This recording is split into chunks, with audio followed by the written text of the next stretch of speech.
So, right off the bat, I'm going to hit a button. Right off the bat, I wanted to mention a couple of things. So, I've actually played a lot of point-and-click adventures in my day. Now, I'm going to go and be honest. I think, just being as honest as I possibly can about this, I think most point-and-click adventures would score pretty badly. At least percentage-wise, especially the old ones, right? The old 80s and 90s ones, because they sucked. There was some good ideas, some good core concepts, some interesting moments, and I like the overall format. But a lot of them are just kind of awkward and cumbersome and weird. So this game is awkward and cumbersome and weird. And yet, one thing I've been noticing as I've been going through it is, while the mechanisms of the game kind of suck, the meat of the game doesn't. Which is, to be completely honest, actually impressive. The overwhelming majority of point-and-click adventures have both problems. The interface, mechanisms, HUD, etc., and the core meat of the game, which sucks, right? I gave that massive spiel about, what was it, Journey to whatever. Moon logic exists for a reason, right? We call that term for a reason. And yet I haven't seen a single indication of moon logic this time around. And in fact, other than a couple of very minor incidents periodically, the game has actually flowed surprisingly well. The quest design has been good too. Oh, speaking of which, I need to get at that one too. Thank you for reminding me. I'll have more on that in a minute. So what I'm trying to say is, while I am giving 10 negatives to gameplay for interface, HUD, bugs, map, you know, the stuff that are all just kind of modern game design things that they didn't have back then or didn't use back then, I do want to mention that I'm giving a full 4 gameplay positives, which I know sounds like a small amount. But it's not really intended to be, if that makes any sense. I can think of many point-and-click adventure games which not only wouldn't get these 4, but would have more down here. So, make of that what you will. I've also decided to codify our story positive side of things here. Just kind of lock that down there. If you want Mega Man music, I can help you out with that, Jarandolphy. It's a little loud. There you go. No? Okay.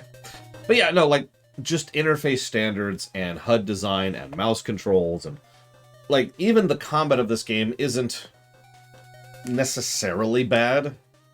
It's just implemented awfully. This is Mega Man 11. Very good. So, yeah, no, and I agree. This feels like a bit of an experimental game. I don't know if it is, given that this absolutely came out after several other Quest series games. Hey, Alex. It's bad luck to be you. Oh my god, my nose itches. I hate it when my nose itches, because there's, like, only one way to scratch it. And it looks like I'm picking, and I'm not, I swear to god.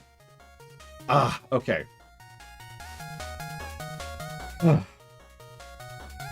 Ate that crap.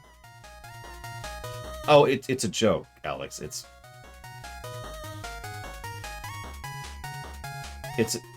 So there's a song they wouldn't stop singing. Like, we heard it 8 times. Yeah, go watch the highlight reel. Go watch the highlight reel. I'm glad you like the highlight reel, speaking of which. I'm really happy with how the highlight reels are turning out. We're already developing. Like, I've already come up with a few new techniques and a few new ways to make it a little bit more interesting. Okay, there we go. Mr. Red, I am sending you a link. Do me a favor and tell me if it works. Because if it doesn't, we'll figure out something else out. But hopefully that'll be able to get that to you so we can get on with it. Now, I do think that what we're going through right now sucks, where I have to figure out exactly how many apples it needs. Oh, that's another thing I want to give this game a positive for. Now, most point-and-click games should have this positive, in my opinion. And this is one of the few I would actually give it to. That positive is itemization. There's several resource mechanisms in place in this game. That I like how they're balanced and designed. There's 2 categories of money, for example. There's the once ever, you know, the one-off quest kind of gold you can make.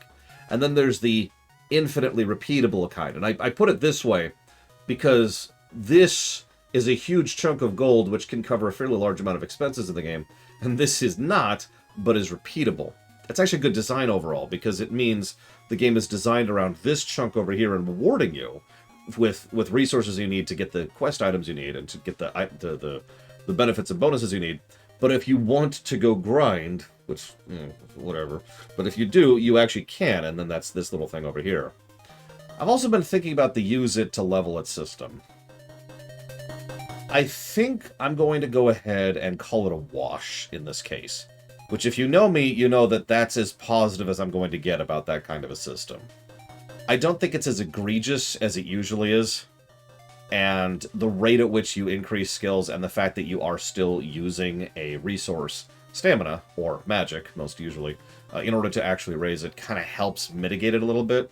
Especially given the fact that most of those things can only be restored via time or money. So the resource system is kind of balancing itself out a little bit. I'm not going to give it a positive. I don't think there is such a thing as a use it, raise it system that I can give a positive. But, and yeah, no, absolutely, Ratu, that's part of itemization as well. It would be really easy for a game like this to, I forget what it's called. It's not building yourself into a corner, but it's the spiral, right? It would be easy to design a game like this where you just fall into the spiral and you can never get out. You just, there's actually a frickin' gameplay term for that, but I usually hear it referred to as a death spiral. But it looks like, based on how you can procure food and sleep without needing other resources, means you can at the very least try and tread water and then pull yourself back up, as opposed to, woo! I mean, yeah, it's kind of a death loop situation. I will also say that I think that the game does a pretty decent job with most of letting you know how you're doing. That being said, I did ding it. One of those negatives is for info in game. Well, there is certainly some info in the game. There are certain things that I never would know that I have prevented myself from beating the game if someone hadn't told me that, right? But either way, I'm more positive about this game than I thought it would be, and I wanted to indicate that despite my irritation with this is what's going on here right now. Now, before I move on, it's okay, time lost. I do understand. It's why I try very hard not to get irritated when people backseat as hard as you were doing this morning. Or as, like, for example, the infamous Halo run, which I'll never stop referencing.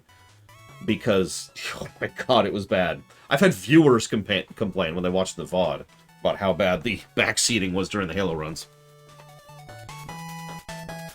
It's extraordinarily... Why is there a 3 there? It's extraordinary... Oh, that's why there's a 3 there. It's extraordinarily frustrating and irritating to me, and I try to just swallow it, because I know that most people who do that aren't doing that to be a dick. You're not trying to irritate me. You're either just trying to help, or you're just enthusiastic, right? And that's important. That's important, and it's something that needs to be kept in mind. That's why I try to be as understanding about that as I possibly can be. I don't always succeed, but that's why it was just a timeout, right? I wanted to get your attention, Time Lost. It's something I learned a really, really long time ago is most people need kind of a moment to really catch their attention so that they'll listen to what you're about to say. It doesn't usually universally work, but it is something that I learned at a pretty young age, like I said, when I first started teaching, all the way back in high school. The trick I used to use was I'd have one of the erasers for the chalkboard, and I'd just slam it really briefly against the chalkboard. Nice, loud, bassy boom. Doesn't actually cause any damage, gets everyone's attention. Like, bam! Alright, so, here's what we're going to talk about. And then I'd actually discuss what we were talking about. So anyways, that's what that was. I wanted to be very clear about that. Okay, so, I think the HUD is up to date. 5 pluses, 10 negatives, 6 pluses, 0 negatives. I think we're good. So let's kill the amazing music. I generally don't ban people on my stream, unless they're a bot. We actually had a bot. First bot in years. Not even joking. Just last week. It was shocking. But yeah, I generally don't ban people. I generally don't have a reason to ban people. The game doesn't really have music, though. So I'm afraid we must kill the music and replace it with... Alright, so now let's go ahead and reload since we're... Obviously, we've just been standing here the entire lunch break. So let's buy some more apples, shall we? I would like more apples, please. So, how many apples do I need? Let's just speed this up.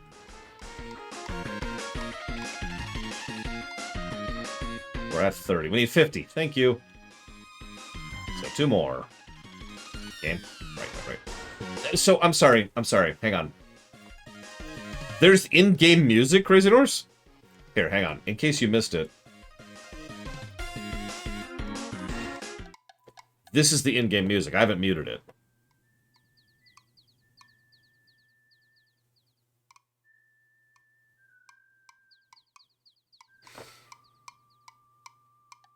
So...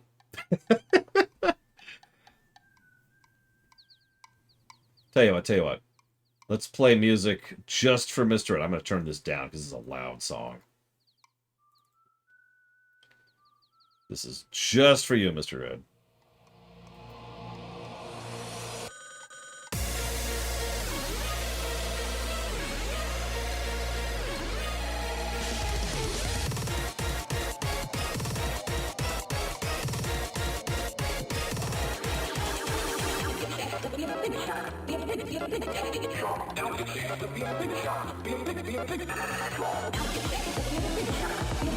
It's our chance to be a big shot hero.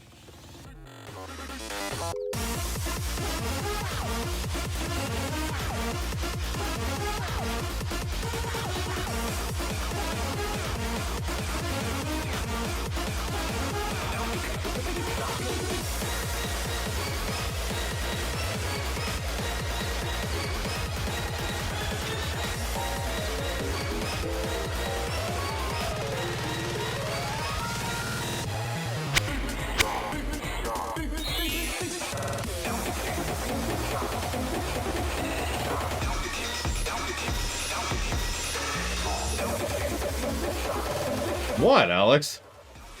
Okay, I'll stop killing your monsters. I love that song.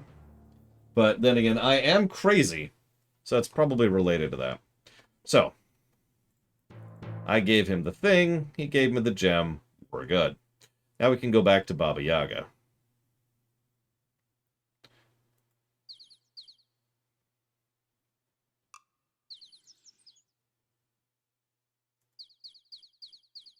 Oh, that sucks. Time lost.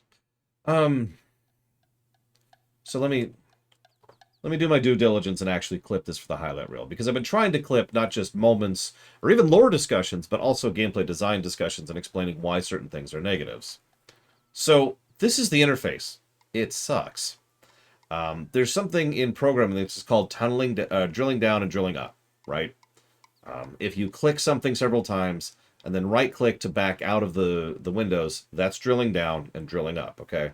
Really, really basic stuff that I very rarely have to bring up in game design, because most of that stuff was solved bagrillions of years ago. Even back on the NES, A is down and B is up. And again, on the PC, left-click being down and right-click being up is extremely common, right? Or escape is another example of that. If you just escape out and it pulls yourself out of menus. In this game, the only way to get out of this particular menu is to hit that check mark. Now, that may seem like a relatively minor irritant, but I cannot tell you how much of a stumbling point that is, because it's constant. This is true for every menu in the game, actually. In order to get out of, like, any of these menus, I have to hit that little thing down there. Like in here, this is one of the only places that escape actually works. Okay, there we go. It's a little delayed, but it's there. And of course, I can't even check the spells here, but if I go this way, just to show off a little bit here. Once again, the only way to get out of this menu, even if I select a spell... Oh, never mind. Okay, I can actually select a spell to get out of this menu. Which, actually, that's even worse, because that means the drill down, drill up is inconsistent. Which, in my opinion, is worse than an absence of design there. We've actually run into this before in game design. I forget what game it was. It might have been Secret of the Stars, because that was ignored the X and the Y buttons. But a game where you have to hit this button to go down, but then a separate button to go up, but only in certain menus, is extraordinarily frustrating to get used to. And it's a rock and a shoe problem, right? Because it's not really that big of a deal. It just adds more clicks and more irritation. But because it is such a nonstop, constant problem, you're just tripping over it over and over and over and over again. I think it was Secret of the Stars, now that I'm thinking about it, because I can picture the menu right now. And Secret of the Stars had this exact same issue. Where it was different buttons to go down and different buttons to go out, depending on the menu. Another thing this game kind of has problems with regards to HUD design, which is also part of interface, is cross-referencing. So here's my spells, right? How much mana do I have to cast with these spells? Now, there's several ways to showcase this. They could have an actual HP, stamina, mana bar just permanently up, or maybe something where you can pop it down like you can in the menu, or maybe it's even in the magic menu here. None of those things are true, however. What we have to do is we have to click that button and click that button to pull up our actual stat page and look at the bottom and see that we have 22 magic right now. Now that we know how much magic we have, we then have to manually cross-reference and see, okay, how much do these spells cost? Because how much do these spells cost? And the answer, again, is we have to actually click this button and then click again. That also tells us our expertise with it. Now, again, all of this is relatively minor stuff, and I'm only digging the game once for it, or I guess, 3 times for it. Which I know sounds like that's harsh, but no, I've seen worse interface design than this. But my point being, this is why I bang on about interface design so much, because adding those little touches, those little convenience features, those little cross-referencing features, is what really makes a game so much more fun or easier, smooth to play.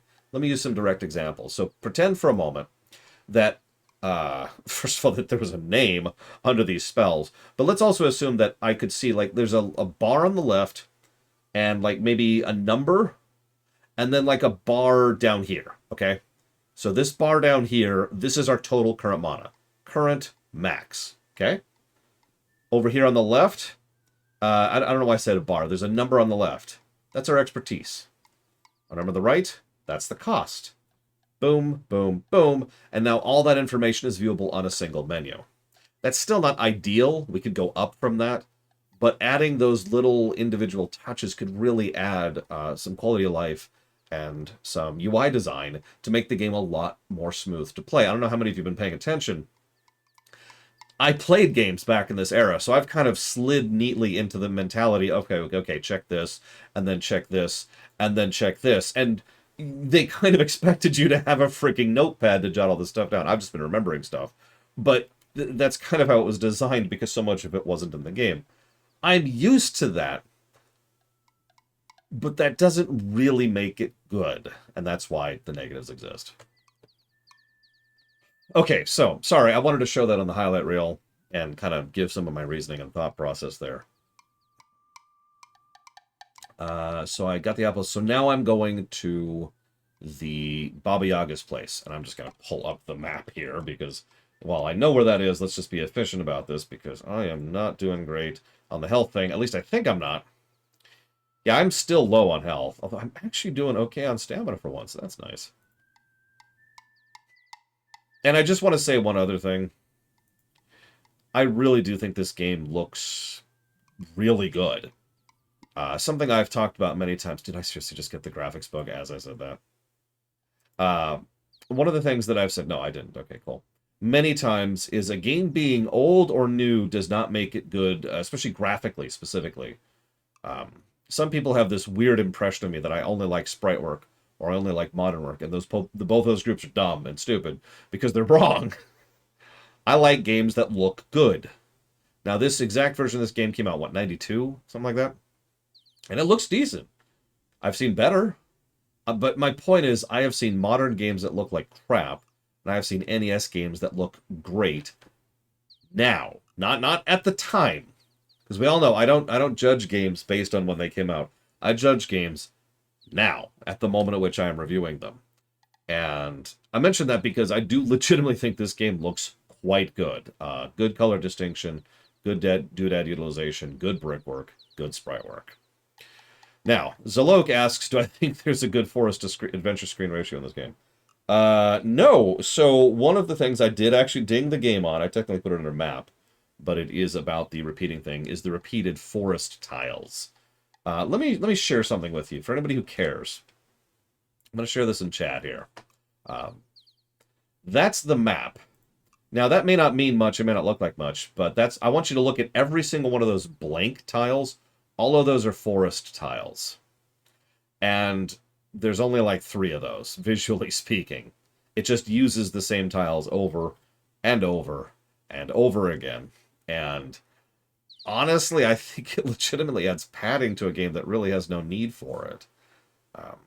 Just my opinion on that one. I get that it's supposed to be like an early, very, very early open world game. But not my thing. Not my thing. Yeah, there's a lot of... I mean, here, look at it. Look at it. Obviously, we're kind of... The forest areas are the transition areas, as you're seeing right now, as it happens. I need to actually go left. That's a good question. So Muad'Dib keeps asking about future games. I haven't played any of these games. So... Yeah, apparently there's spoilers on this. I don't know what those spoilers are. And so I'm just going to keep not thinking about that and keep using it as a way to navigate between places that I actually know. Oh god, it totally does. Yes! Have the gem. I brought you the gem. I can see I have eyes again. Yuck, is that what you look like? Oh well, have fun visiting Baba Yaga. Good luck. You're gonna need it. Hope you can remember the rhyme. Why do you go down and... Aren't you... Okay. Okay, so we're gonna save here. We're gonna keep the Evo save, because this is the Evo save.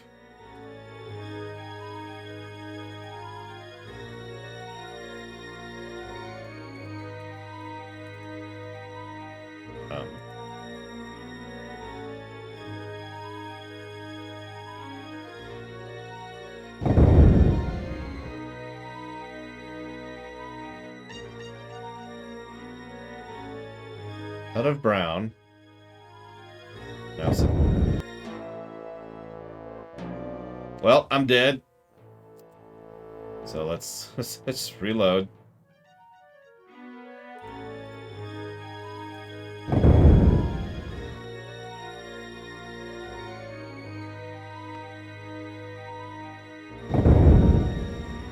Okay. Wow, you were ugly. Look, pets, we have a visitor. Hi. Hours and night, shadows of the day, heed my words, henceforth you stay.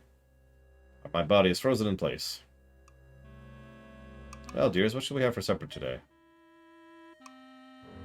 Hero sandwiches? I had something more formal in mind. Frog legs fricassee. Hey, Morbidian. How's that spell go? Powers of cloth and mana, turn my guest into a species called Rana. Oh, that spells from Arampus. Doesn't look delicious. Well, we're now a frog who is... Be still. Critics, we can't all be gourmands, I suppose. Now, soon to be supper. I don't suppose you have a name. You try to bet your croak on your name, or at least let the witch know you have one. As you make your feeble croaking, you try to nod your head. So you're the one who's trying to be a hero around here. The only good hero is a dead hero, I always say. But I do have a need for a brave fool. Are you brave? Yes. Make little froggy sounds. Well, if you're willing to do a little teensy favor, I might reconsider having you for supper. I need the root of a mandrake plant that grows in the graveyard. Will you be sweet and fetch me some? And I had my mouth watering for frog. Oh, well. Yep, it has to be pulled at midnight. And it has to be brought back before... Oh my god, so we have to go to the... We have to buy the extremely expensive undead unguent. get to... Yeah, no kidding, Alex. Get to the graveyard, pick it at midnight, and then at night rush through the forest and get back here. That...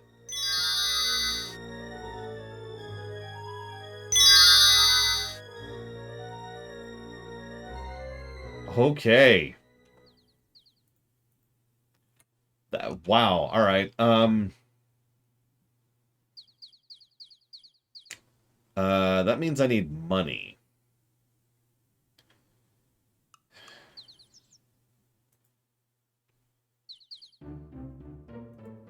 Man, I have a random idea here. What time is it?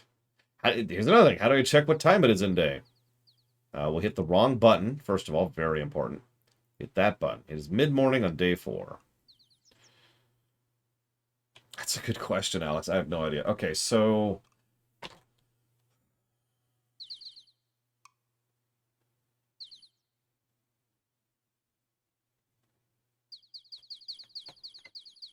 We wanted the experience of it.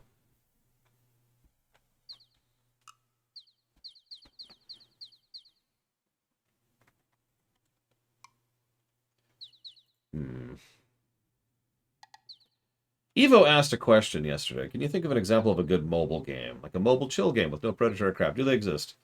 On Apple. Yes, they do. Apple Arcade, which you have to subscribe for, nevertheless contains a lot of games that are just freaking games. And are therefore, worth a damn. Zalok also asks, do I think this game expects you to save scum? Absolutely. The fact that at least 3 of the death messages I've seen so far have flat out said, you remembered to save, right? Is all I need to say about that.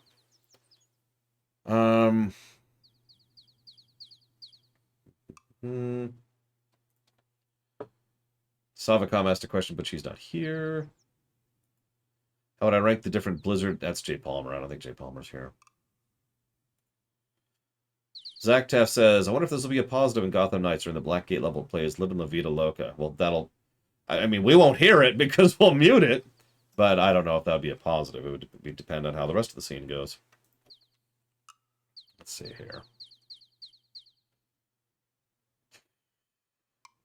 What would it be my first impression if someone wears a cape in their own house? Raise eyebrow. Damashi asked an interesting question, but I don't think Damashi is here right now.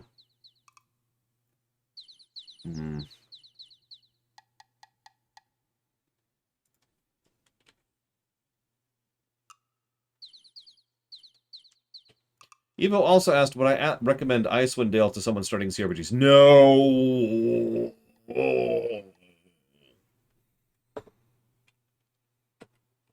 Evo also asks, have you ever had bad GMs in my life? Yes. How do you deal with it? I bail. Just straight up bail. What do I think about emotional humor? What's emotional humor?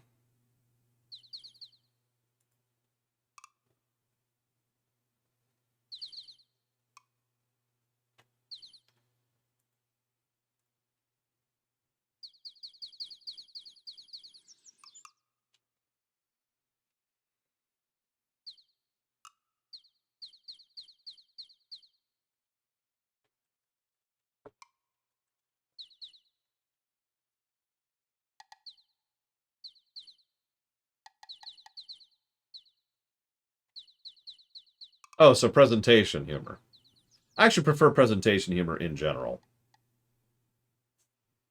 As I've said many, many times, timing actually matters more than the joke itself. I think this is more constructed to be a game, especially since one of the positives of the game was the all roads lead to Rome approach, which is not really novelty.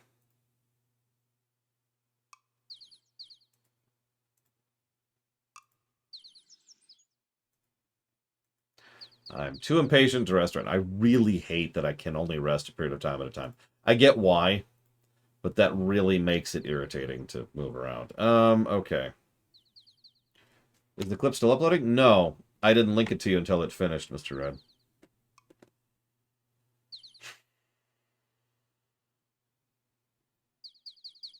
What haven't I done? I can't do that until I have money.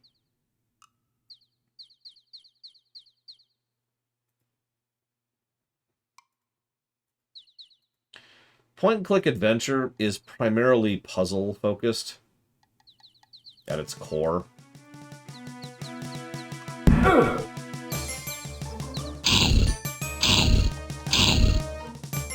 Ignore what's happening right now.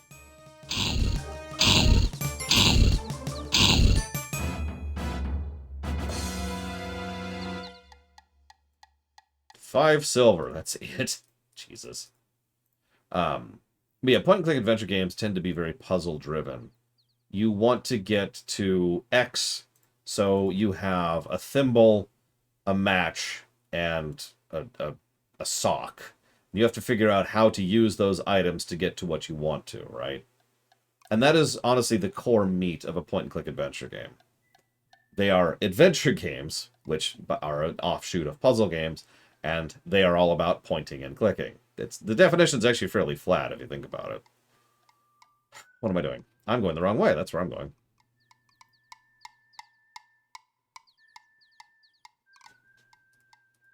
Climb the walls. Aw. Okay, fine. Please let me in. Most point-and-click adventure games absolutely use moon logic. This is one of the very few that do not.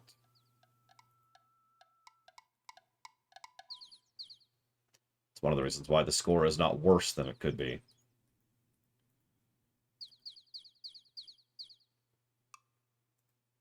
Yes, please.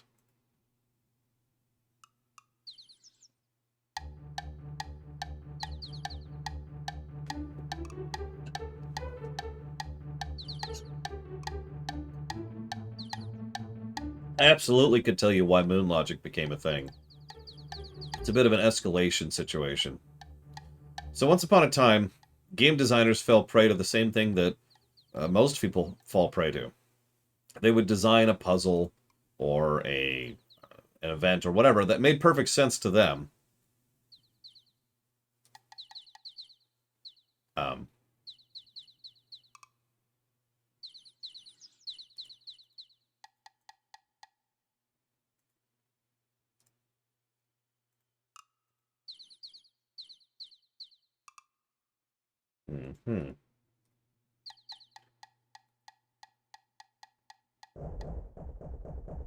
Hang on, question man. Hang on. What is going on here?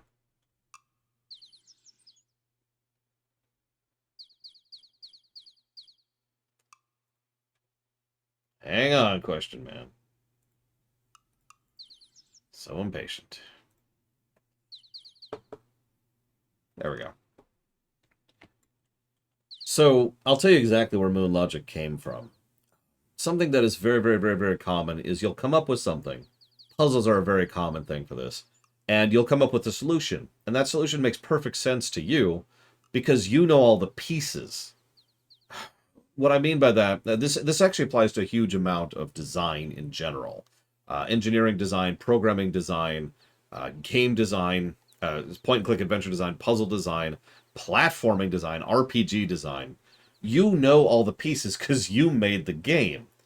You designed it. So when you look at every piece of information available, you say, oh, this. Perfect. This is one of the reasons why bringing in someone who does not know what's going on and testing on them is so critical to the QA process. Because you need an external perspective to look at that and see how much of the pieces of the puzzle that they divine simply by looking at it, right? So a lot of the old point-and-click adventure games, well before this game, they would design puzzles and it made sense to them, and people would be like, and it escalated from there. Because, yeah, no kidding, Jared Dolphin. Because some people would do it, and then other people would be like, oh, so people like point-and-click adventure games. Or they want to make point-and-click adventure games. Or they like the point-and-click adventure games that they played. So they want to make a game like that. And as with most things, they just kind of followed suit on what other people were doing. And at a certain point, people started noticing how ridiculous some of the logic was. And then it became a shtick. At that point, it became a hallmark of the genre, to be perfectly blunt. And I know with actual certainty that quite a few of the older of the middle range point and click adventure games, which is 90s range at this point, started leaning into the moon logic because that's what you expected from a point and click adventure game. It wasn't until substantially more modern times that people would start thinking, okay, hold on. Maybe we shouldn't do that so much. But that's why moon logic started and how it propagated. I don't know where the term came from though. Okay.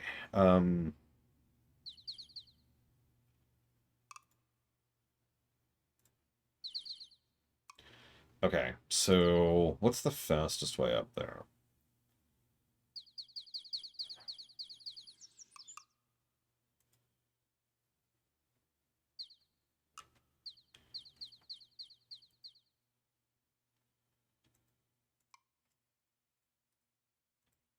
Yeah, I'm not even going to talk about... There is a degree of elitism in there, too, to be completely honest. That's sort of whatever.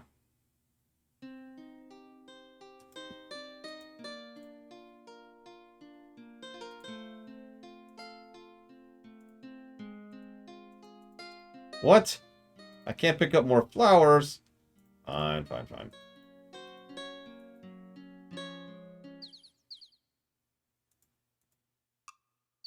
But yeah, no, there is definitely some elitism involved here. I agree that pixel hunting is worse than moon logic. Moon logic is just nonsense, and usually follows a degree of insanity. Like, I know that sounds strange, but there is such a thing as well-designed moon logic. There's no such thing as well-designed pixel hunting. Like, by definition, pixel hunting is just, ugh.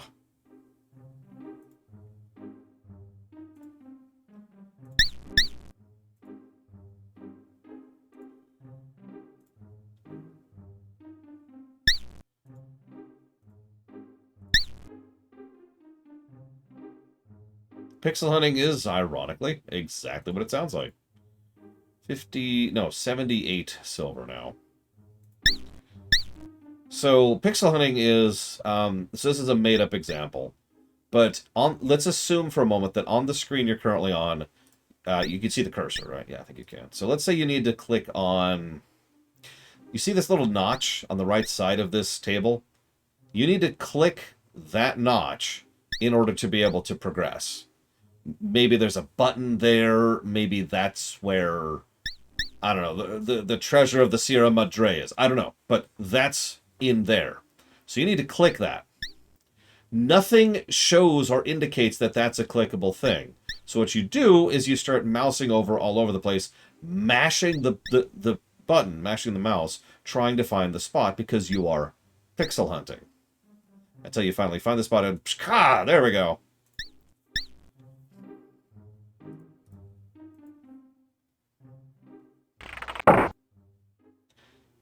Yeah, one of the reasons that Diablo 2's item interactionable thing was considered revolutionary at the time was specifically because it was so unusual at the time.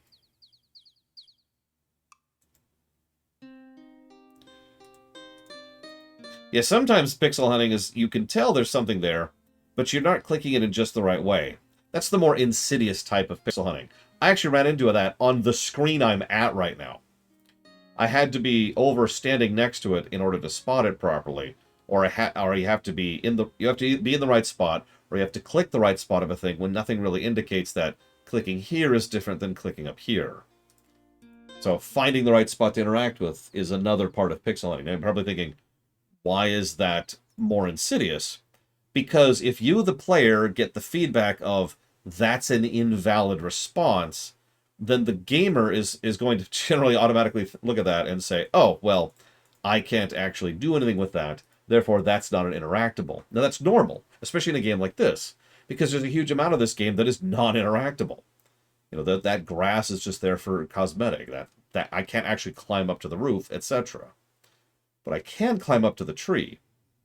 And so if you're tricked into thinking you can't interact with something you can, then that makes it worse because now you're looking for something when you already found it. Yeah, we actually ran into this exact issue in Parasite Eve, and I dinged the game for it. because the game effectively tricks you into thinking you haven't found it yet when you have, because you just didn't click it right.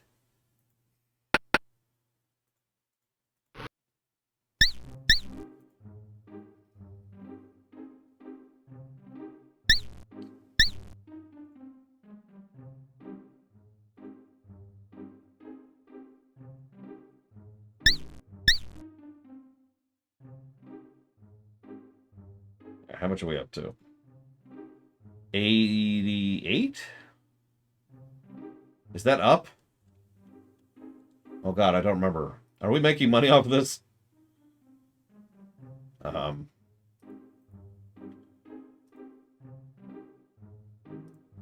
Actually, yeah, Blade Jamal. That's another example. Okay, so I'm making... Oh god, I'm making 5 silver per. Okay. Well, let's keep going. I gotta do this 2 more times. Go left.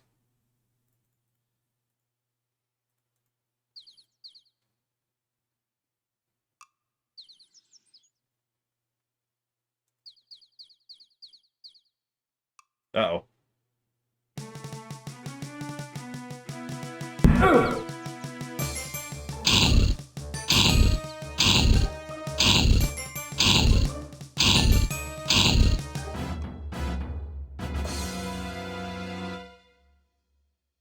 Eight silver. Woo.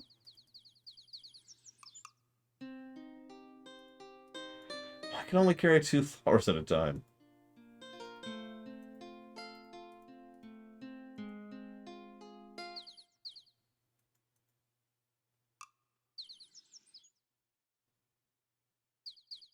So Evo asked another interesting question. I've been debating this one for a little bit. Do you think Ride to Hell Retribution will get any positives at all? Now, I've been pondering that because there are a lot of positives which are, how do I phrase this, easier to gain than other positives. Kind of by design, because the nature of how our system's developed over the years. I don't think it's going to get most of those, or indeed any of those. Damn it. Having said that, there is one positive I think Ride to Hell Retribution might get. Can anybody in chat tell me what that positive is?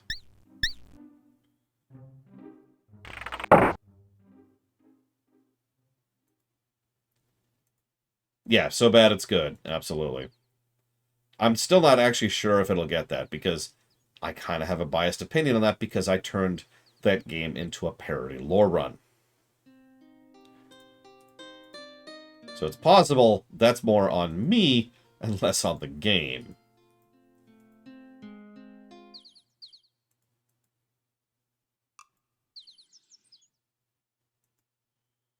Hang on. I hear a voice in my ear telling me to eat a fruit.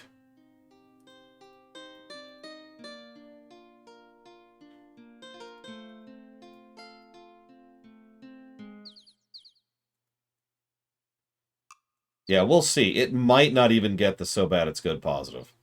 And that's the only one I could think of that that game might get.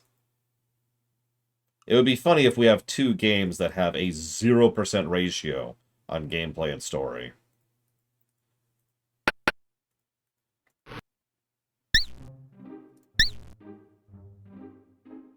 You know, the irony is I am sufficiently familiar with the game that I can give it more negatives than I otherwise would because I am sufficiently familiar with the game. It will be a familiar run. I don't know why I did that. I need to hit...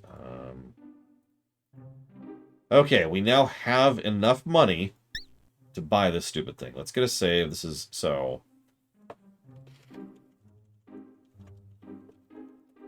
I did know that, Alex. Go figure. Okay, so... Money... Like, okay, hang on. Another thing for the VOD, for the highlight reel. So let's assume for a moment that we're staring at a vendor, and we would like to buy from that vendor. How do you buy from that vendor? Now, we could try talking to them. We could try using them. We could try all kinds of things. None of them work. What you have to do, pull up your inventory, grab the money, close the inventory, drag the money onto their face, that pulls up this interface right here, where we can actually buy from them.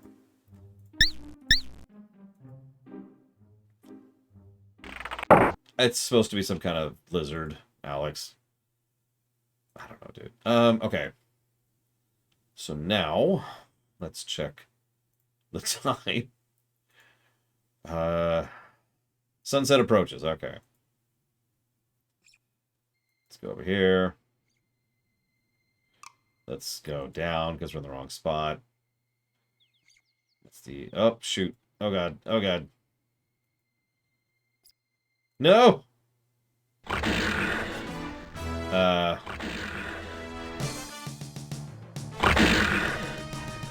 Die, monster. Die? Die? And we're dead.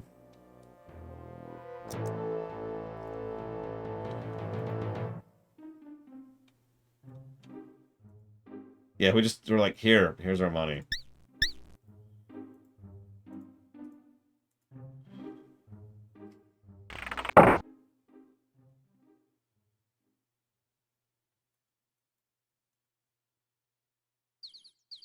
Yeah, by the way, I'm not going to do it, but supposedly, I was looking up some of the deaths you can get. Supposedly, if you cast Calm on an enemy, any enemy, you get an instant death message saying they calmly eat you. Now, the reason I found that funny is you can cast that on, for example, one of the Bandit brigands.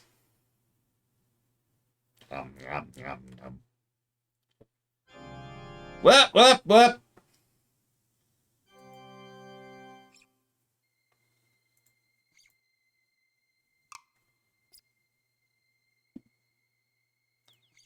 Okay, so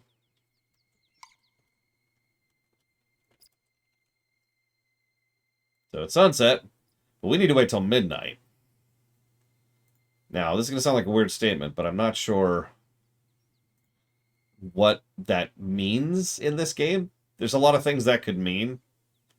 I sincerely doubt it literally means you have to do it on the very moment of midnight.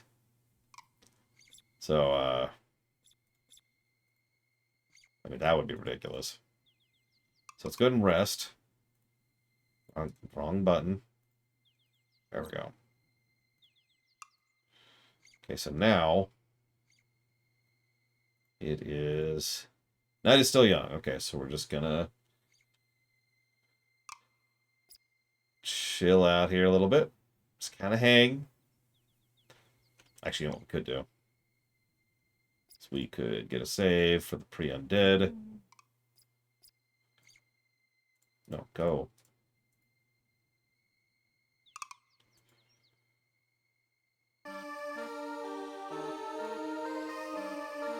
Oh, look, a human. You want to dance? Yes! Then dance for us. Humans can't dance. Let's see you dance. I bet you can't dance. Dance! Dance. Dance.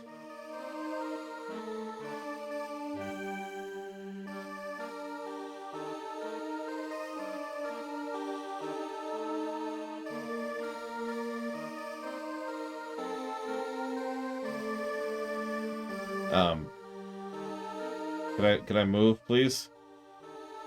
Or do anything, really?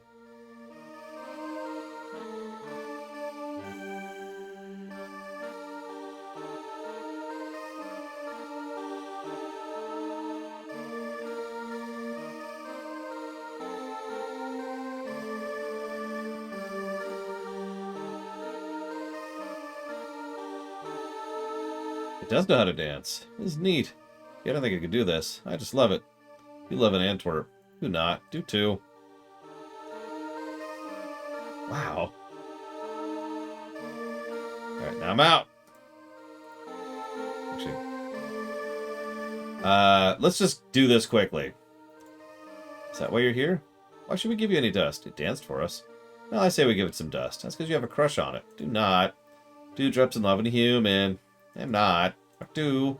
If you love it, you give it some dust. Heck, not me. You. You. No, you. You. You. Make Mikey do it. She'll touch anything. Mikey. Alright. But you all owe me. Alright, human. Well, let your hand. Close your eyes. Get you a big surprise.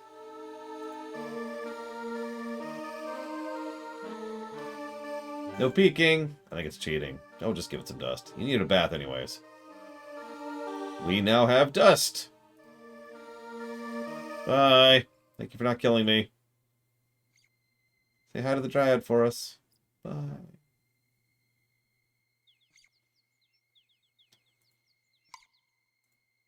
The night is still young.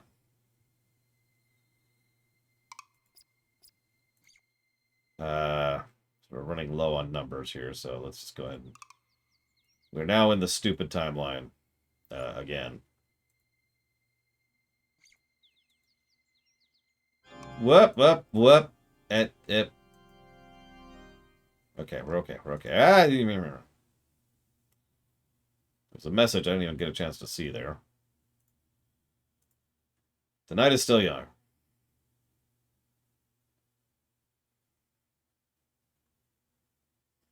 Yeah, they are terrible and should all die. They are just the worst. That went extraordinarily well for an encounter with a Fae.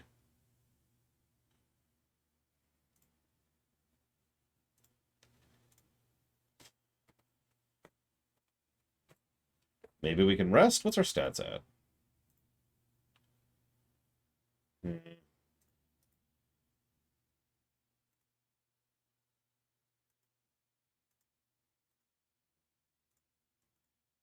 It's middle of the night. Let's go ahead and do the undead save here.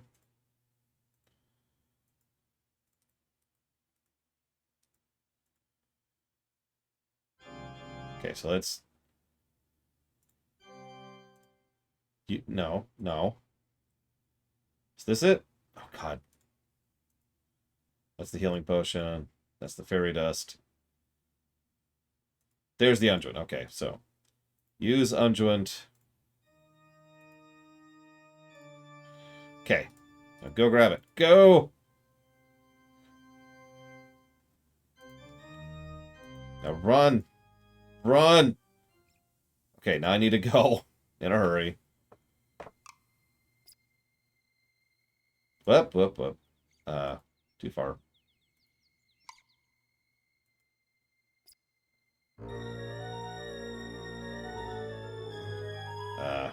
Let me in, please.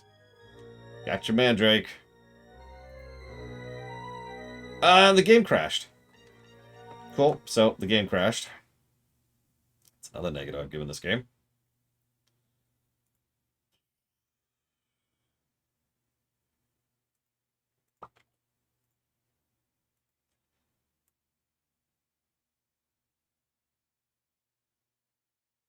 But yes, Bragwin's quite correct. You just don't interact with Fae. They are Fae. Right, sorry. There you go. Every time I restart it, it resets the volume. And I can't skip this.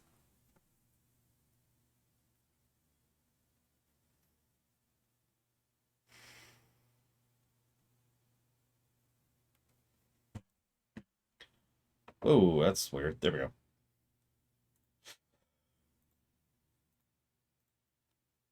Now, the best part is... that is a matter of opinion, Evo.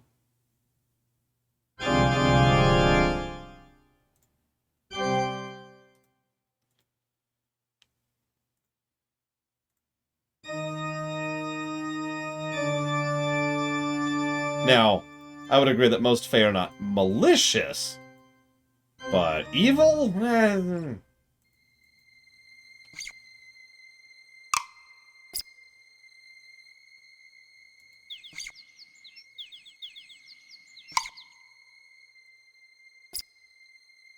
Yeah, they're a little more...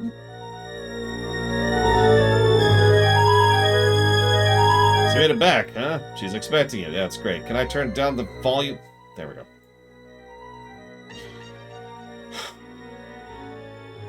Fae are Lovecraftian. generally speaking, they don't really give a damn about you. And they usually don't care about the kind of things that you do. So they kind of follow their own completely separate level of morality.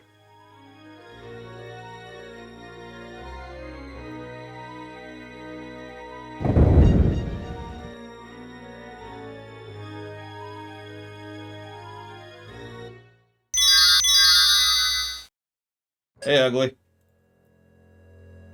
Spirits of mist and creatures of bog transform my guests to the ship. You don't have to. I've got your crap, lady!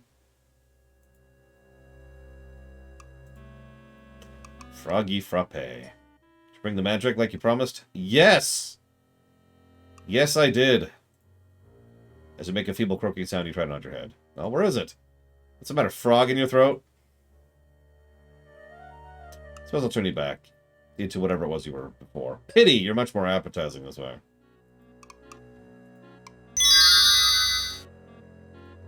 Kids, we have it. That's it, the final ingredient. Now we can make our greatest creation. Mandrake mousse. A moose bit my sister once. What's that, children? Do you think we should reward our lackey here? Very well, X-Frog. I'll let you live this time. Next time, though, it's frog legs for sure. What an awful creature to turn me into a frog, you say to yourself. Someday I must return the favor.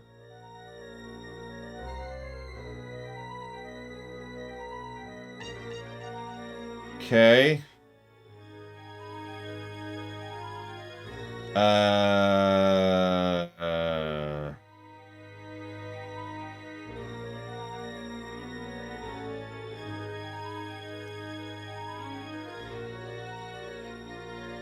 Let's go with yes, Evo. But do me a favor. Don't make it part of his armor. Make it on top of his armor. Because he's from warm climates, right? And so he is actually in more colder climates with where he's at right now. So it would make sense that he'd have a coat on top of his armor, or a cloak or something like that. Not that anybody will ever think about that or notice that, but whatever. Alright, so that's done. What else do I have outstanding? I guess I could go make the Dispel Potion. We still need to find that stupid mirror, too.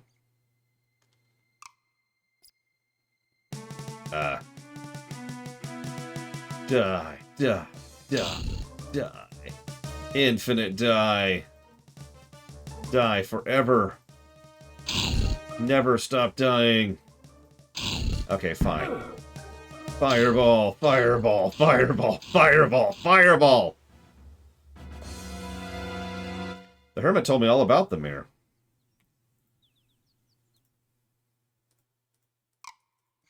And that's why I remember exactly where the hermit told me it was. In fact, Aramis told me about the mirror too.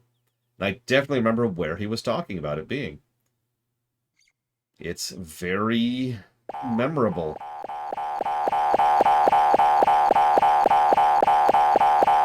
This is not where I should be.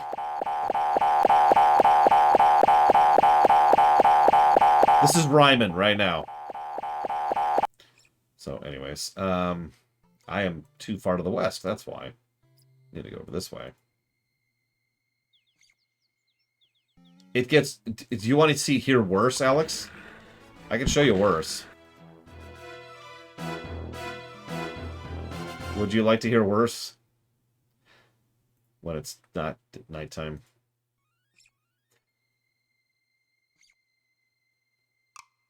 Okay, so I was asked to do this a while ago, and I really should actually get around to doing this. So let's climb into the castle. How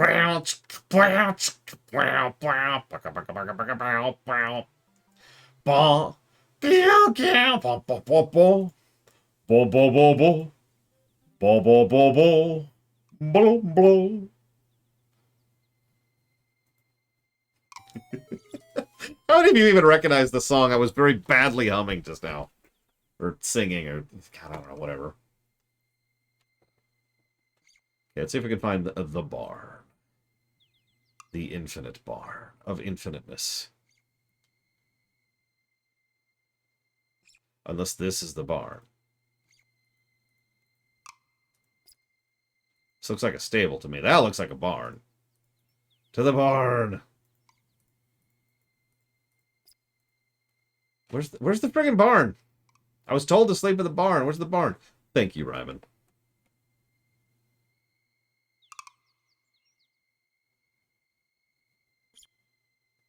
Always appreciate, Ryman. Thank you so much. I will jot that down for KOTOR 2. Give me a moment. Give me one little second here.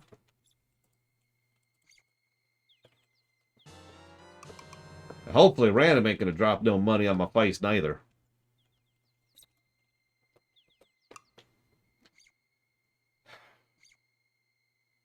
Okay, sorry. I swear someone said go sleep in the barn.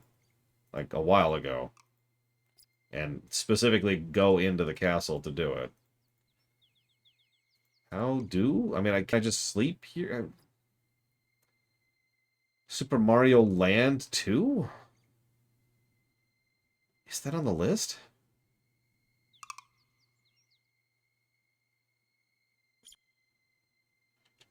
Thank you, Random. Always appreciate you. One of these days, I'm going to start paying you. That's the dream.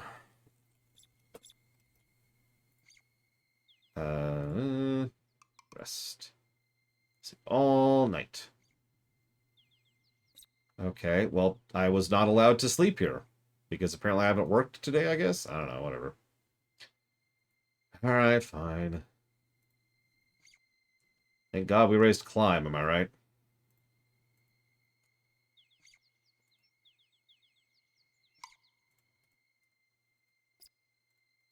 So go over the wall.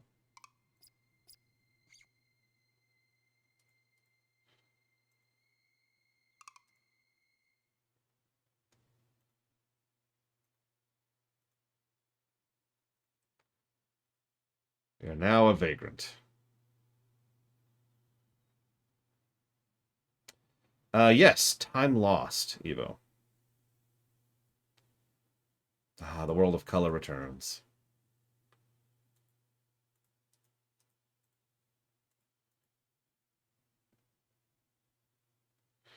It better be a good day, Terra, or I swear to God! I mean, hang on. Let me check a different list, one that Evo. Savicom does not have access to.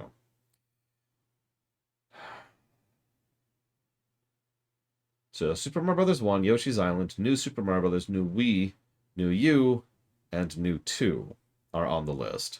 But not Land. But I feel like the lands were going to be their own thing. I have a memory of that.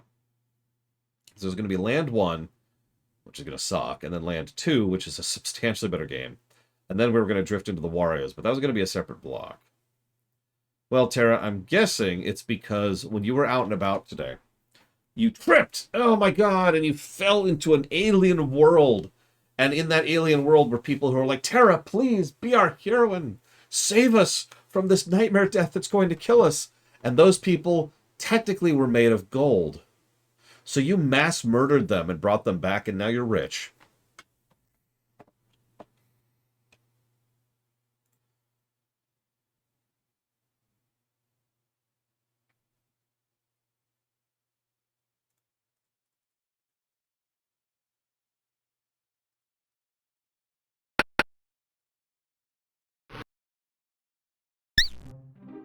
Actually, I did know that, Zalok. I was going to show that off after, we finished the game.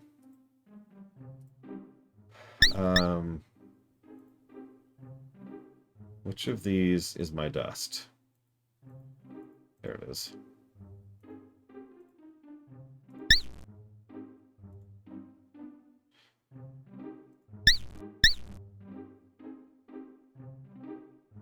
Dispel push will take a while. Why don't you come back later?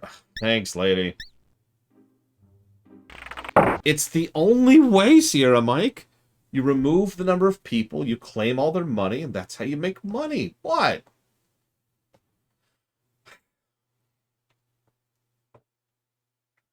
Column AC?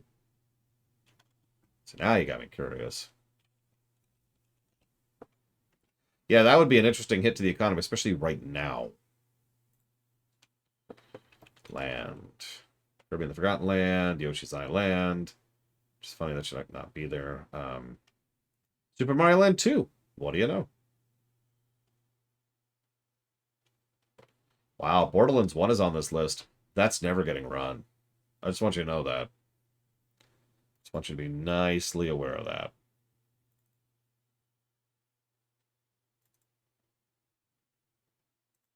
Alright, so hang on. This should actually not be on the list at all. That already got merged in, so that's just a paperwork glitch. Okay, so she's making the Dispel Potion. So I need the mirror for the twit. Yes, you can, Alex. You can donate for me to not play Borderlands 1, because Borderlands 1 sucks. It's a dull, boring game with none of the interesting story, none of the interesting boss design, none of the interesting gunplay, none of the interesting gun design. Borderlands 1 is what I would consider to be a worse game than Borderlands 3 on one axis. And that axis is dull. It is boring as crap. Borderlands 2 has some issues, but is generally the golden child. Pre-sequel has details wrong with it that would actually take a while to explain. And Borderlands 3... Borderlands 3 is complicated. Like, so I don't want to say Borderlands 3 has good gameplay, because it actually has several elements of very bad gameplay. Its color distinction is awful. It's buggy as crap. And it has a very strong tendency to be just terrible co-op, which is funny when you think about it. But the builds are okay, and the guns are excellent. And most of the actual shooting is pretty good, too. So, yeah, Borderlands 3 is kind of a weird one. My personal favorite is, yeah, I agree with that. Like, the gunplay in Borderlands 3 is legit. Best it's ever been, honestly. But, like, just to give you a random example, I can't show it to you because I've had the game uninstalled since we finished it. But I want you to imagine that you're running through an area. There's like 15 enemies fighting you, 3 of your friends there, and all you see is this neon puke all over your screen. The shots, the visual effects from the abilities, the shots from the enemies, the background brickwork, and just random crap with the interface is all just throwing neon puke, I don't know what else to call it, all over the screen. It is really hard to tell what you're doing in that game. No joke, me and my friends started navigating and fighting in fights by using the mini-map in the upper right. And because you can see the red arrow for where the enemies are there. And it's easier to tell where the enemy is by looking at that mini-map than any of the nonsense on your screen. It's ignoring the fact that there's supposed to be this outline around your allies and a name over your allies. Both of those features separately, occasionally, and with no rhyme or reason to it, are either partially visible or completely invisible. We never figured out. We played through that whole game and all its DLCs. We never figured out a pattern to why that would just go away. Anyway, sorry. Like, I was playing, I forget her name. I was playing the woman with the mech, and the ultimate setup there that I had going was my mech could mass shoot nukes. Now, that was the no really button. That was the Godzilla threshold. If I brought out my mech, whatever we're looking at dies. It even with mayhem cranked to absolute max, I would murder things. But I want you to picture what chain nuking something looks like in a game that has that kind of visual distinction. So we had a system where I could only actually do that under certain circumstances, because otherwise the game would be unplayable for my 3 friends. And kind of me. Like, you don't have to aim at a certain point, so it doesn't really affect me. But I wasn't aiming at the enemy at a certain point. It was just, there's enemies in that direction. Mose, that's her. Oh, Jesus Christ. Anyways, I'm sorry, I'm getting a little off topic. That's what I say when I say Borderlands 3 certainly has good gunplay, but I can't quite say it has good gameplay because it screws up a lot on the gameplay axis. Anyways, so Quest for Glory. I wonder if it's been long enough.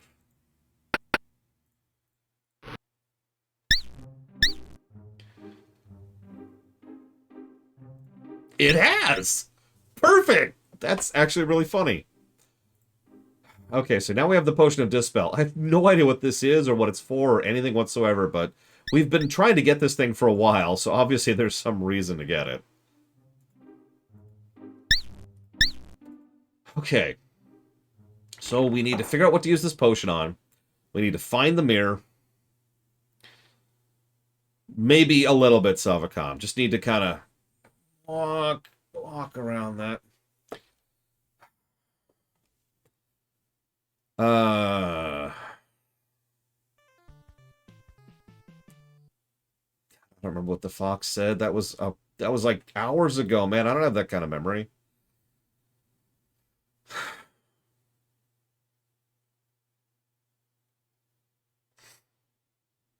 All right, let's go see what happens, because I actually do remember something about that, and we'll see what happens. But first, I want to say thank you, Nemesis, very much, as always. I will jot that down for Arkham City. You got to give me a minute, because I was looking at a completely different list here. Because I was looking at the Mario Land stuff.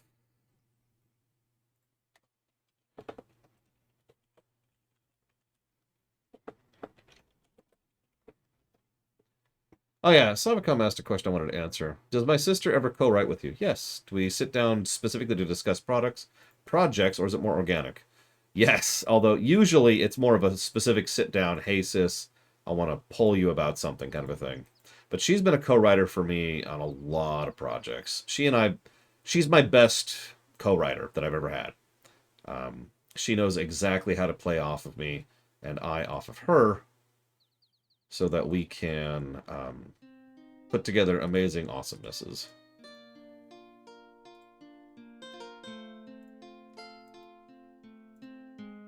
Wait, what?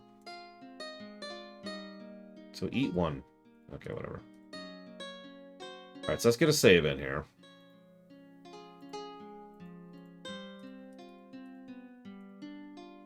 I am, by a good 6 years, Spartan.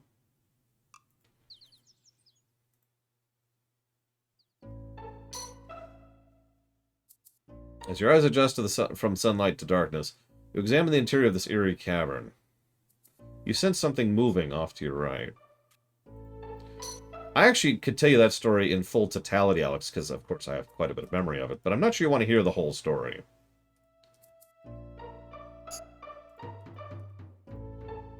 You know that bears can't talk. Dude, in this game...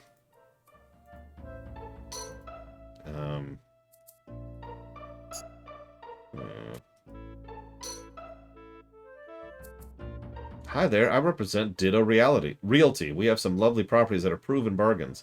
We know it's true because we've sold them so many times. What? You know that's true, Spartan. You're right. You're absolutely right. I mean, whenever Doom came out, Doom... I forget when Doom first came out, but Doom has amazingly advanced save state setup, really. I've said this before and I'll say this again. For those of you who know where Doom can save the position and aiming and velocity of projectiles in the middle of a save. It can perfectly save state a situation. Like, that's its own thing. Alright, so I'm going to go ahead and use this thing on it. Let's see what happens.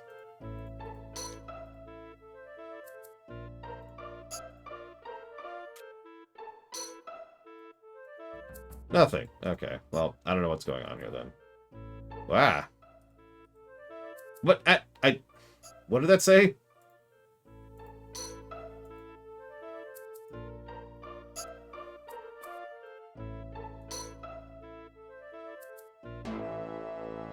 Well, We're dead. I mean, Doom 1 is very, very well coded, but I bring that up because I have every now and again had someone say, Lar, you're being too harsh about, you know, insert game system here for save systems. And every time I think that, I think about Doom. Wait, do we have Calm? That's a question. We do have the Calm spell. Okay.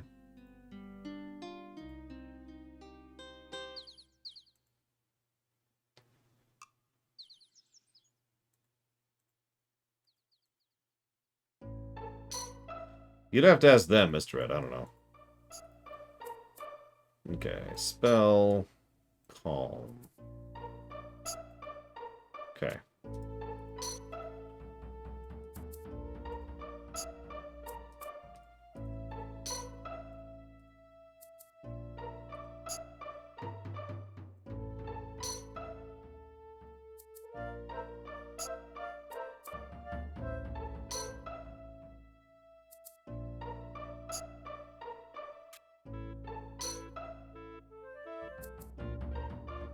There's a kobold resting on a ledge across from you. Hello?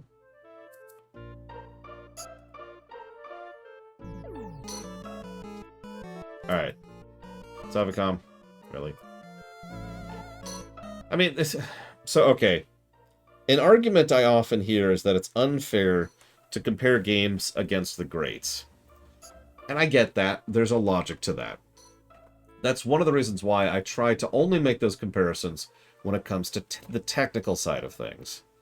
Which I know is still kind of unfair, but to be completely blunt, you can't say X didn't have the tech to do Y when one of the greats pulled it off before the game came out, hence the aforementioned Doom save example. Or how about skippable cutscenes, which was accomplished in Ninja Gaiden, which is a NES game. Again, Ninja Gaiden is a little high tier as far as game design, but...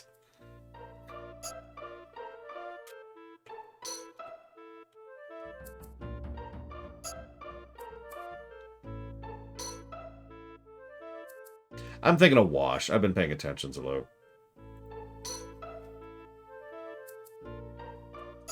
Now, to be clear, there is a layer of complexity to good cutscene skipping and bad cutscene skipping, because there's such a thing. But the fact of the matter remains that it is... The tech excuse doesn't exist for so many aspects of game design.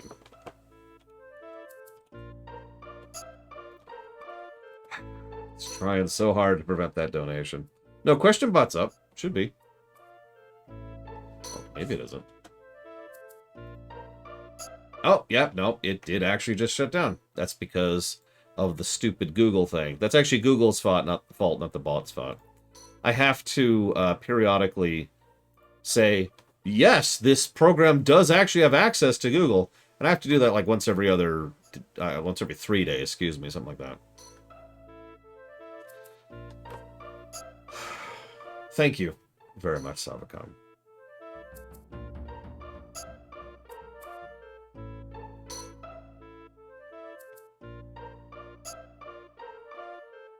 I do always and ever appreciate. Please stop giving me money. Thank you. I will figure out where that's going. You know, it's funny you mentioned that, Alex, because I do compare several games to Doom Eternal. You're probably thinking, why Eternal specifically? Because Doom Eternal runs like butter on the Switch. If they could figure that out, I don't really have a lot of raps to give for other companies that can't figure out how to port games to the Switch and not make them not suck.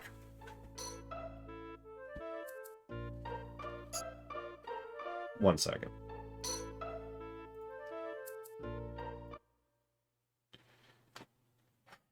Yeah, Kingdom Hearts. So there used to be this game called World of Warcraft. Don't know if you ever heard of it. And World of Warcraft is an awesome game that Mr. Red hates, which is very much his purview. He's welcome to do that.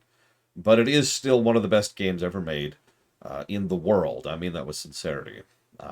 I've been rather into World of Warcraft for a long time. In fact, I've been into WoW since the alpha. Uh, I even pointed towards it and used it as an example of how not only game design works, but how the MMO landscape has changed over the years. In fact, two separate eras of MMO design hinge around WoW. During WoW BC, which stands for Burning Crusade, there was a raid called Karazhan, or Karazhan, or Karazhan, or it's like three A's in a row. There's a lot of ways to pronounce it. Even the characters in the game pronounce it differently. Point being, Karazhan was a tower. It was a 10-man raid, and there was some elitism going on about it being the easy raid, but that's just because those people are stupid. It was actually more tightly designed and in several ways harder than the two 25-man raids at the time, which was Tempest Keep and Serpent Shrine Caverns. But that's neither here nor there. We were raiding Karazhan because we didn't have 25 people. This was on the Horde, specifically after the big shift from the Alliance to the Horde, which is a rather heartwarming story that I've actually shared several times, which I will not share here. Now, there was this guy who was a really good tank. I forget what class, it doesn't matter. All the tanks were viable back in BC.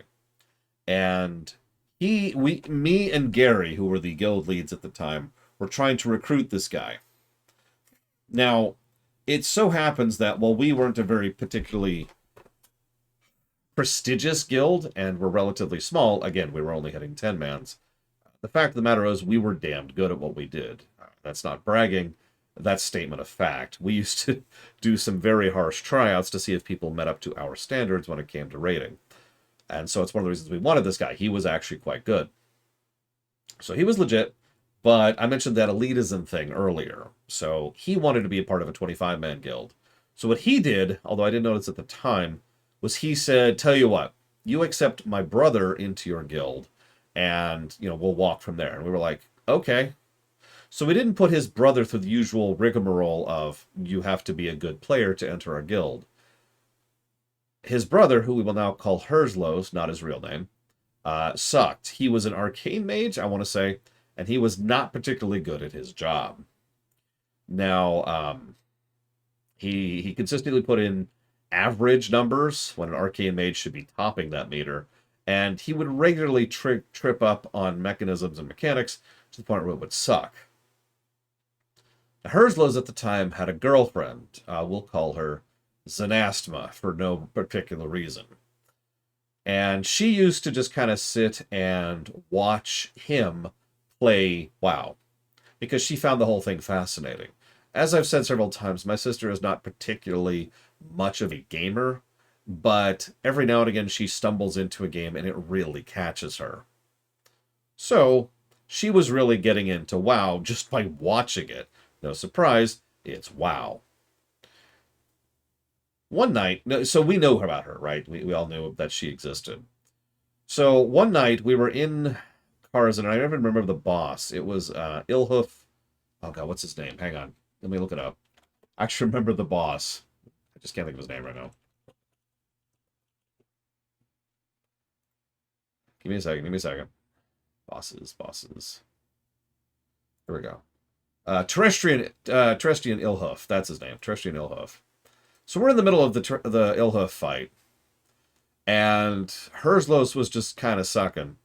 And he had to go deal with something in real life. And we didn't want to just have the whole raid canceled because we were missing a 10th person. So Gary pops into, we're on Ventrilo at this point in time. And I was like, hey, hers is GF, which I assigned her that name, by the way. Hers is GF. Go sit down and play. What? I don't know how to play. So Gary and I kind of talked her through what would be involved in playing a mage and told her roles in the fight. We killed the boss. The first time my sister ever played WoW, she played better than Herzlos did.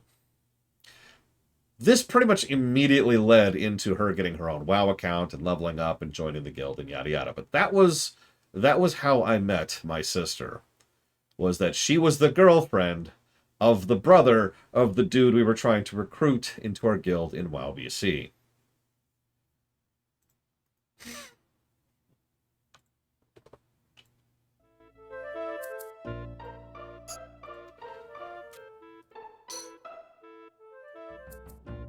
Yes, Nemesis. The trailer's garbage. I hate it. We'll see if the film's any good or not.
Okay, well, he's obviously hostile.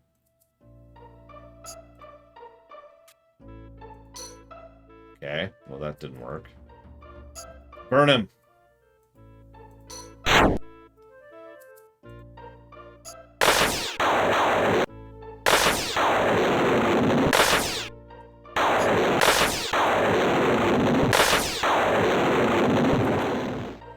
Okay,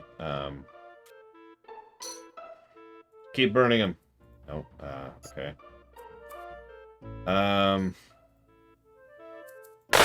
I know how to deal with this.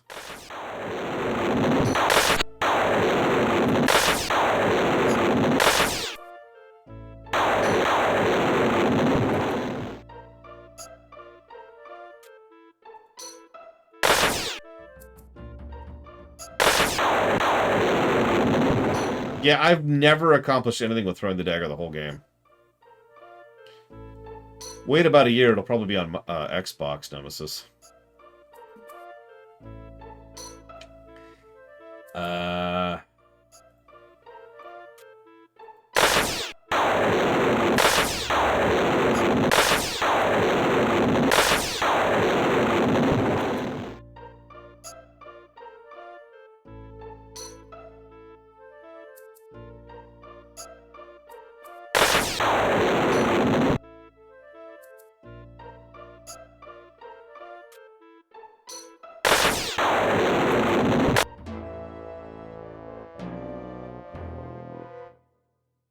Okay, whoops, I didn't...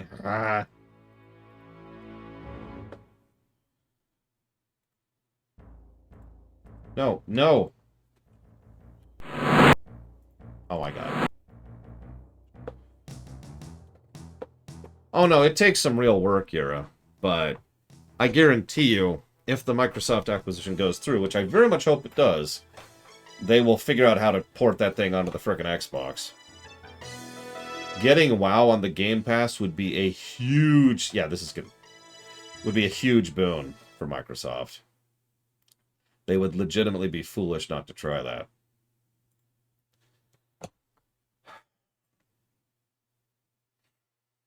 Okay, so we're at some kind of kobold. He's evil, apparently. And I don't have the mirror yet, so I can't use that.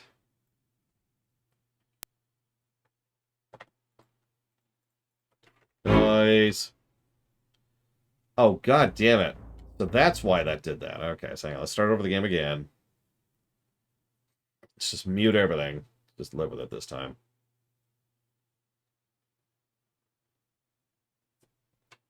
I'll say, I think WoW actually has controller support now. I've never tried it, and never will, but, you know, woo.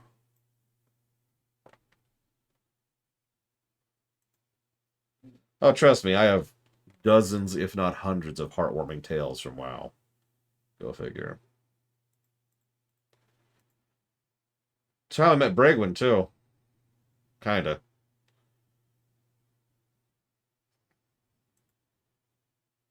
It might be more accurate to say it's how I got to know Bragwin. I think that's a better way to phrase that.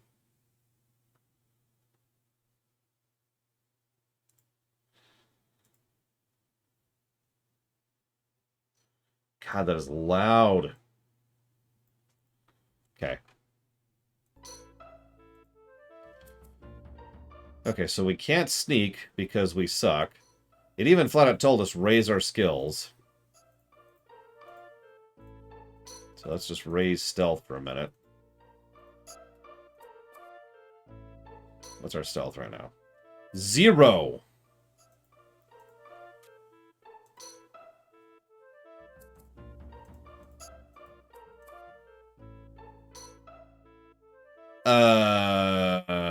Sure, just for you. Fire, that's fire, right? I'm using the right spell. Yep, flame dart.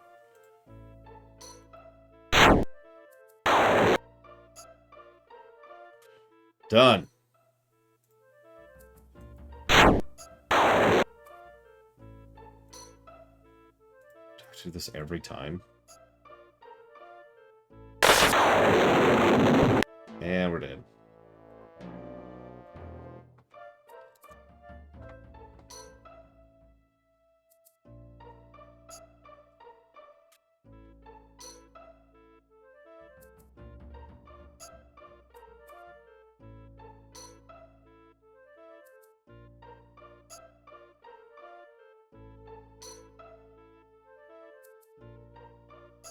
But did I get the key? No.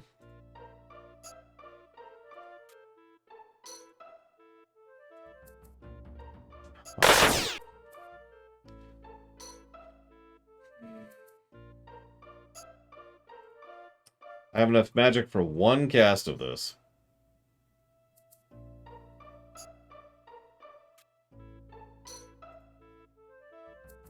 And I know it's a dice roll because I've already seen that in action. So we're just going to save scum this a little bit because I don't really know what else to do here.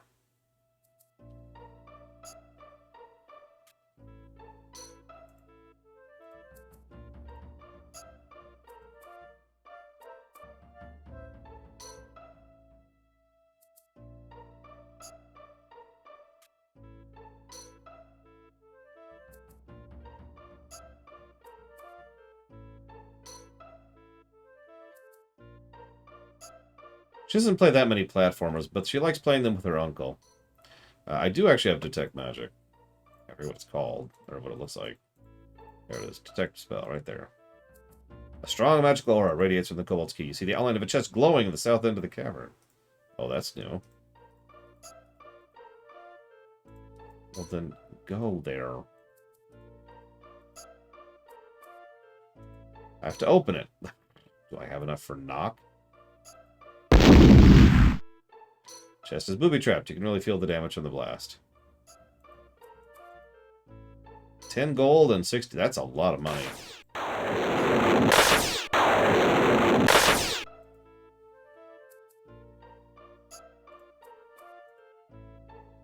And we're dead.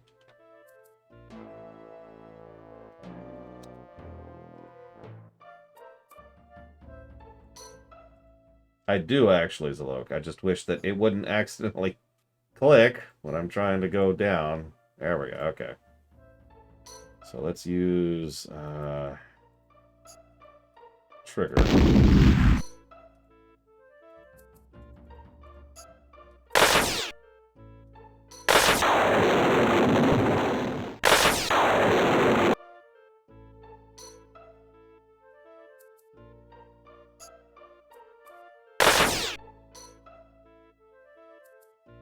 Do I have enough for calm again?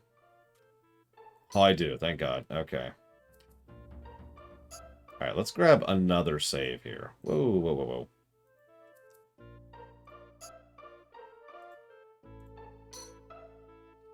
And let's get some music going. God damn it.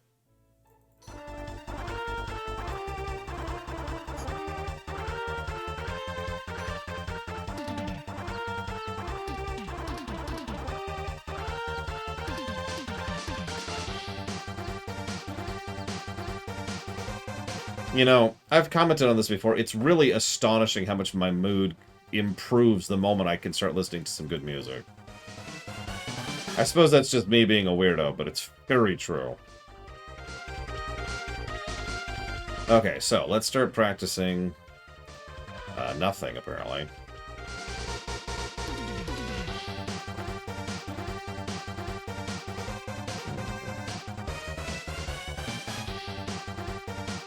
Yeah, Jared Dolphin hates listening to music that they like. That's just the worst. I'll be right back.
Yeah, you're listening to mixes right now.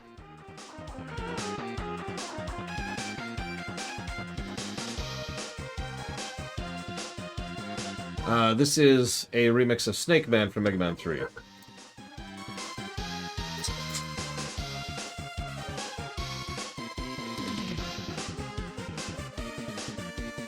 No, I kind of hate OC Remix.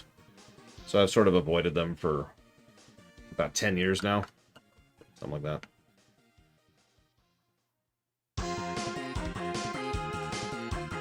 Alright. What am I doing? Drama. That's the quick answer.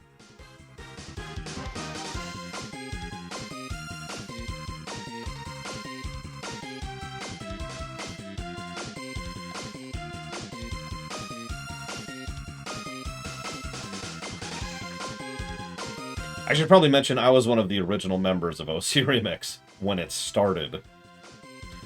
In fact, I'm pretty sure some of my songs are still on that site. Obviously, you won't find them under Lore Runner or Arshian Gaia. Don't even try. They also had some really good mixes for a while there. And then they started getting into jazz for some reason. I don't know what that was all about. Arkengia, I think, Wadid.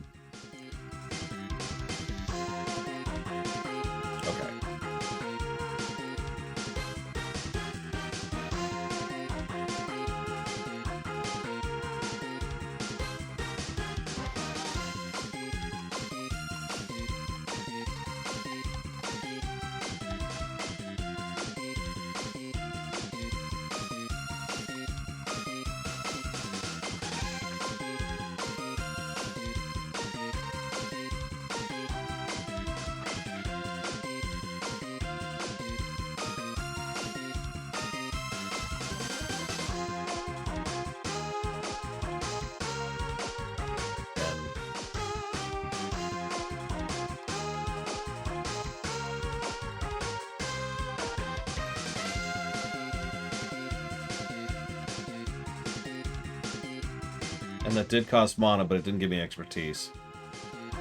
Okay, that sucks.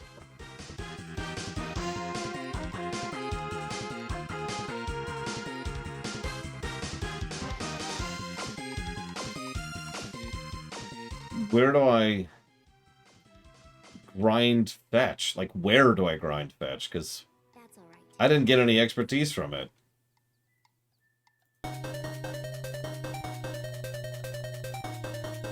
Yes. Yes! I can kill them all! Sorry.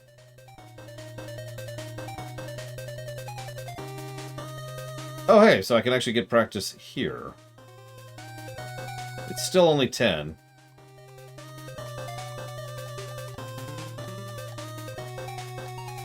And I'm out of mana.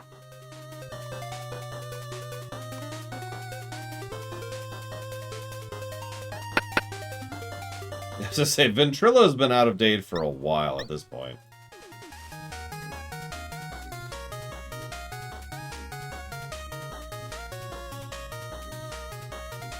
Ah.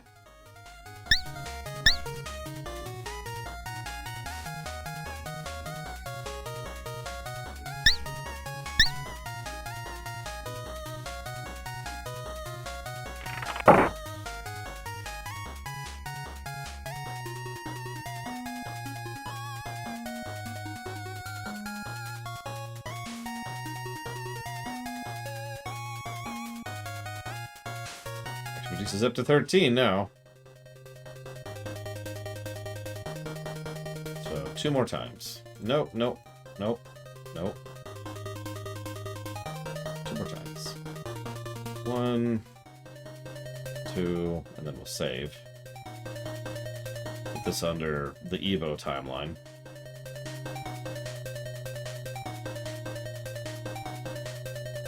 Let's make sure we're at the right bottom amount, which we are.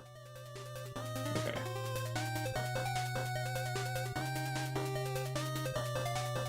Sorry, Krenzler. Didn't mean to get you excited.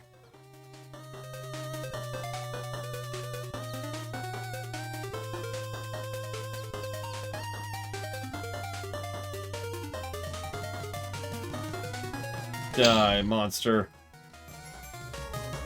Die. Turbo, die. Okay, run, run, run. Run.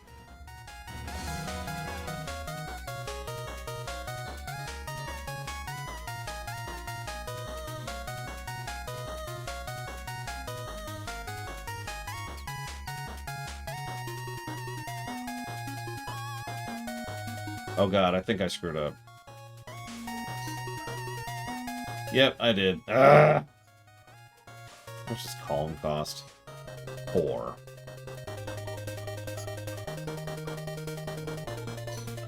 I need 2 more mana. Can I rest again yet? Please. Oh, thank god. Okay. So now, let's use calm.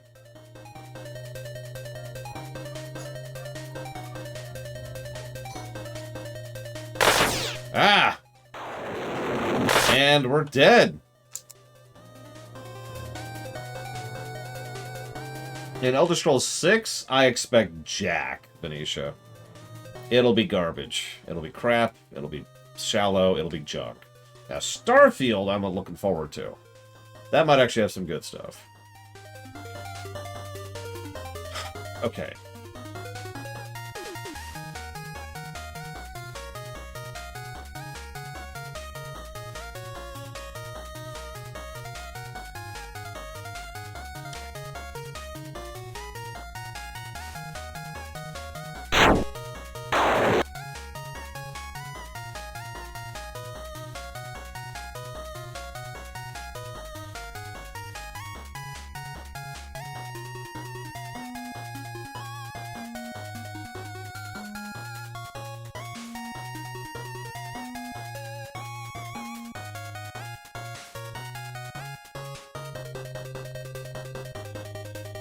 I mean, honestly, Venetia, I'm sure someone else... I mean, Fable 4 may actually not suck.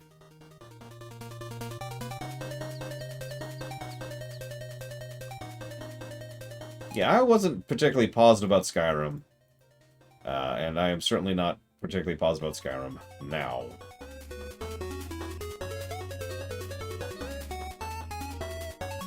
Okay, fine.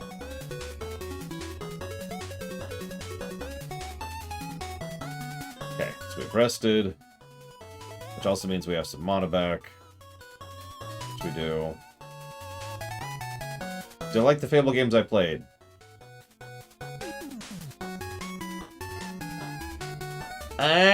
So I didn't like Fable 3. Never played Fable 2. And Fable 1 is aggressively generic. And then it sucks. Some of the worst escort quests I've ever seen in my life are actually in Fable 1. Wolverines. But, Fable 1 isn't that bad, except for when it's terrible, I would say, is how I'm going to put that.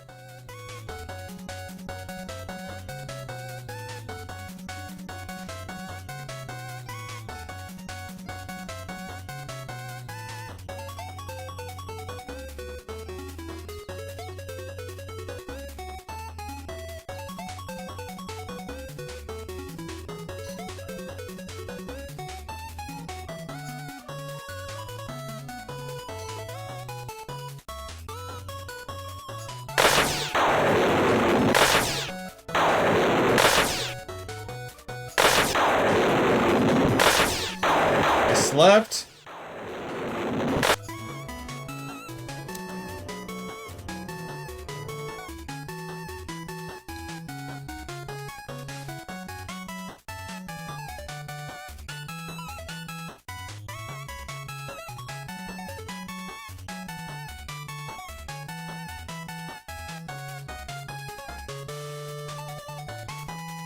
I agree with that, Euro.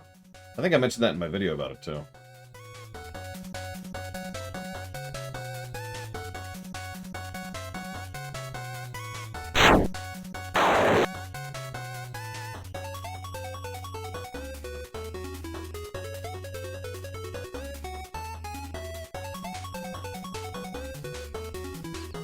Well, since the only way to sleep is to advance time, and the only way to advance time is to sit here.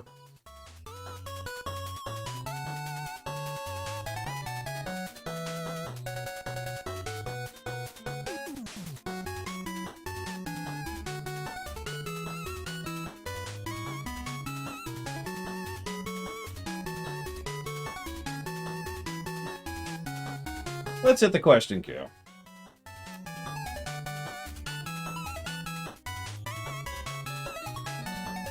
Let's see.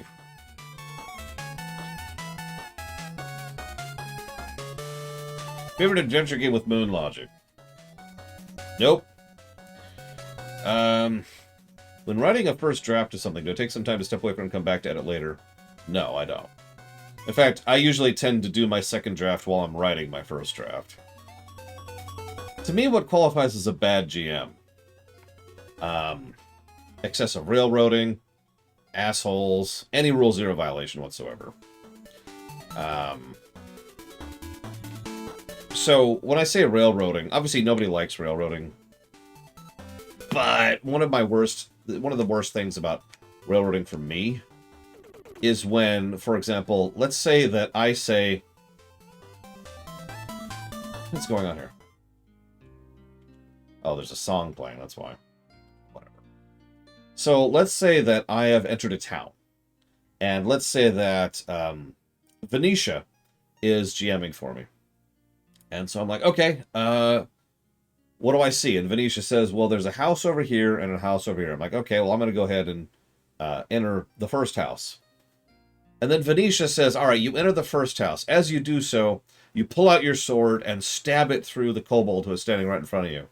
Aghast and shocked at your actions, your comrades shoot you in the back and then slit your throat to make sure that your evil can endure no longer. You are dead. By the way, this is not exaggerating. I've actually encountered this type of GMing before. So I tend to not enjoy that. Ironically, I've only encountered a handful of GMs in my entire life because I'm usually the one doing the GMing. But I have encountered that, and it sucks. Savicom is not here, which sucks. Jay Palmer's not here. Damashi's not here. I already answered Random's question. Cashel isn't here. Evo isn't here. I already answered that question.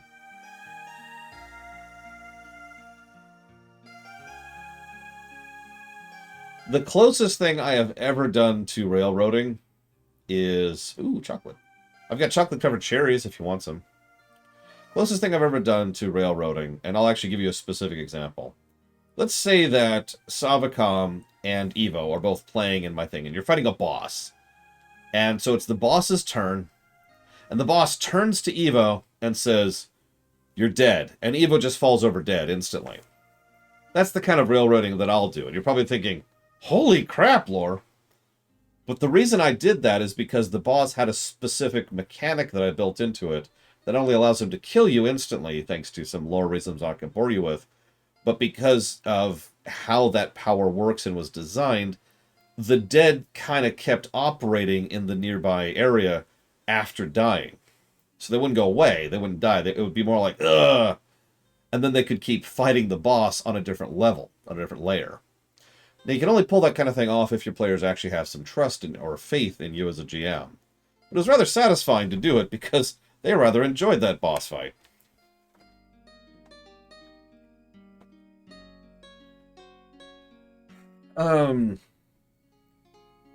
So Savicom did ask a question. Are Mary Sues allowed in your rewrites in any form? Where did I put Frostmourne? Alright, look. Ding, just pretend I have Frostmourne here. Now listen, Savicom. You know what, hang on. We're literally sitting here anyways, waiting. While we're waiting.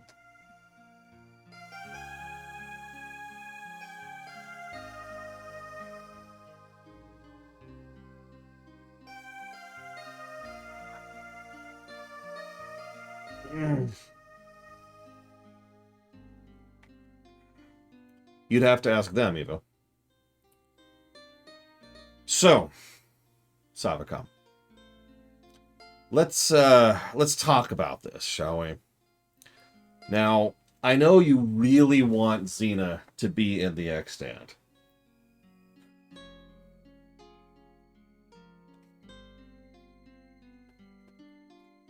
I love this sword. I really do. I don't know how much of it you can really see. It's quite heavy. It actually feels and handles a lot more like a mace than anything else. It's got good leather on the handle, though.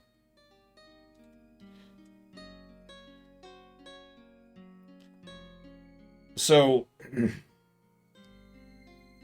why would you ask me about adding Mary Sue's to the extant? Oh yeah, no, this is a very hunky sword, is what I would call that. Where'd I get this sword? Well, I was heading north with one of my friends you've never heard of, Graham. And the reason you've never heard of Graham is because he and I found this. And it was just jutting out of the ice, and there were whispers and secrets. And I had to take the sword. I had to. I'd gone too far at that point. I couldn't turn back. I mean, I wasn't going to have come all that way for nothing. So, anyways, Graham is no longer my friend because he's no longer alive.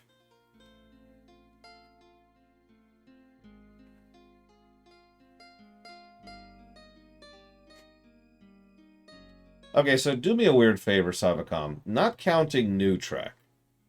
Who would you qualify as a Mary Sue in Trek? Because I can think of a couple of guest characters. Mostly people you literally only see for one episode and never again. Which is funny when you think about it.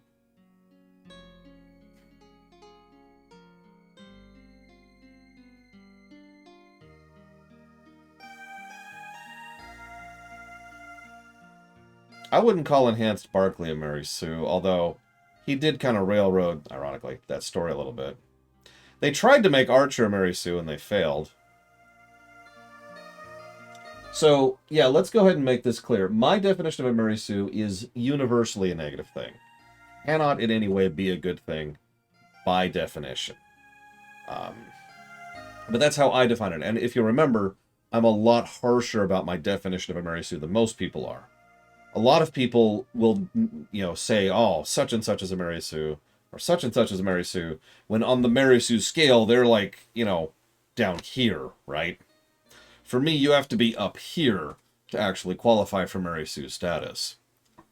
Now, part of that is because I'm a little bit stricter with my definitions in general, and part of that is because I feel like the term is way overused by people who don't actually mean it at all. What they mean is, I don't like this character. And I can think of a lot of characters I don't like that don't in any way qualify, you know what I mean? So how do I define a Mary Sue? So a Mary Sue...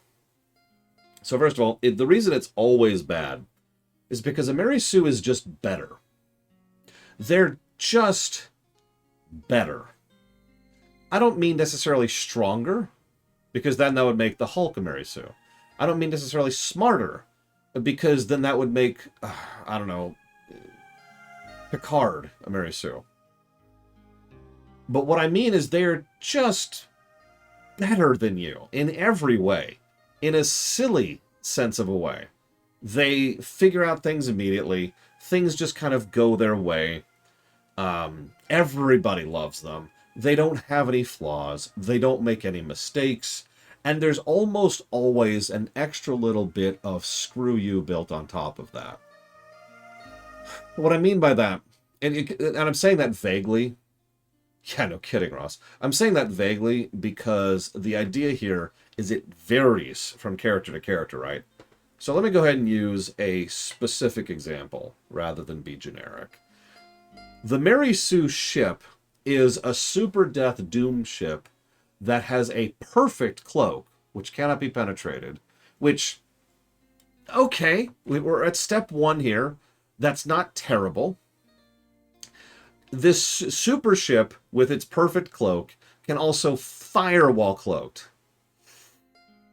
Okay, so we're already starting to get bad. That's already at the point where that's not good. It's actually contradictory to the setting and the rules, and it's actually violating one of the long-standing concepts in the setting just to make it better, which is another thing a Mary Sue tends to do. They tend to just kind of contradict existing lore in order to make them better. Let me use an unrelated example here.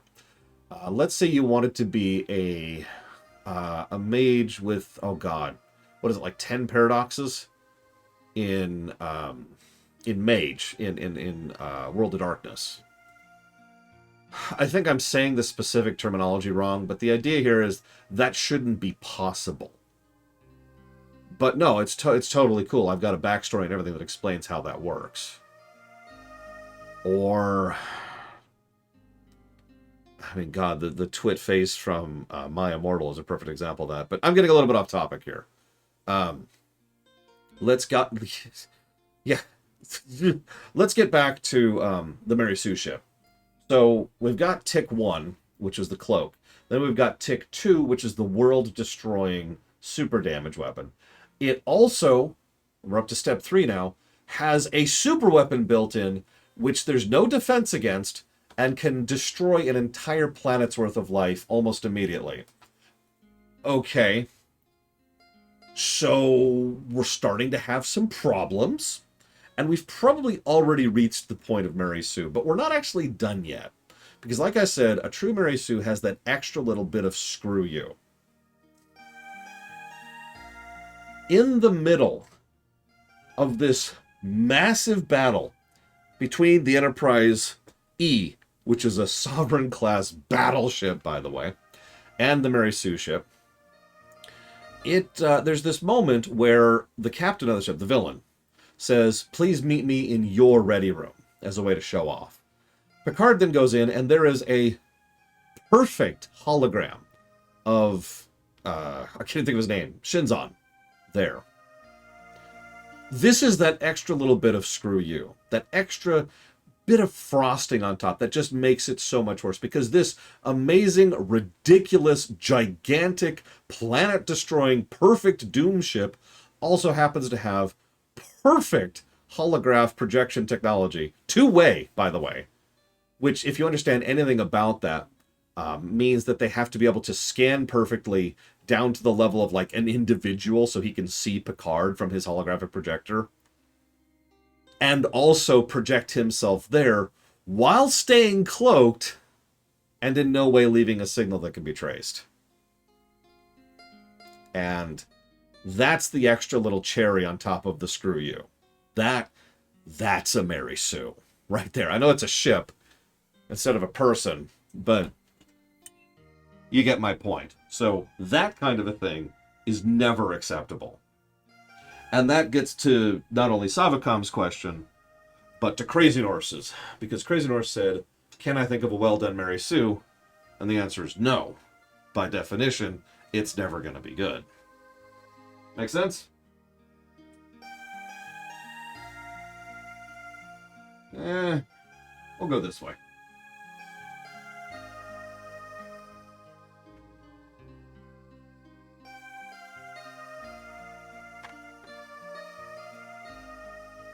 Well, I've never seen that Trahexia, so who knows? That's the result of players sucking, Venetia Silver. I'm just going to say it as bluntly as I can. Those talents are brilliantly and beautifully designed. Top to bottom. Yeah, no, Mary Sue stuff is bad writing. Put that as absolutely simply as I possibly can. No, not at all, Venters. Not even close. Please tell me it's nighttime. The night is still young. Okay. I feel like I just answered this Trihexia, but to repeat myself, no, there is no such thing as a good Mary Sue story. Doesn't exist.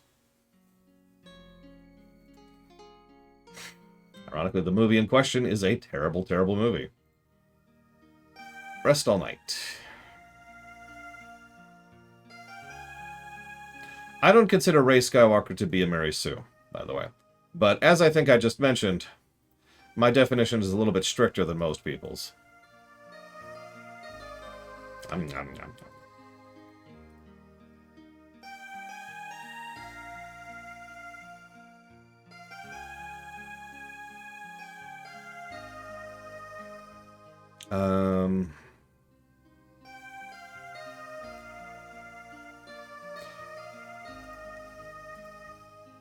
Let's put this down in stupid.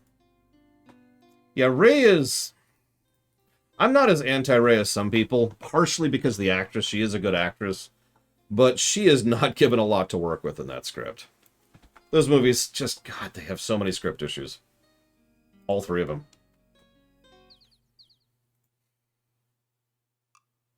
Anyways, that was a bit of a long answer, but I hope that answers you, Sevicom. Because if it doesn't...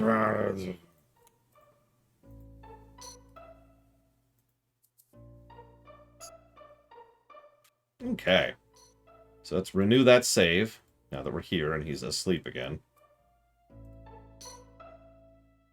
I should hope self-insert characters aren't Mary Sue, otherwise I have a lot of characters that are Mary Sue's. Alright. Let's try it.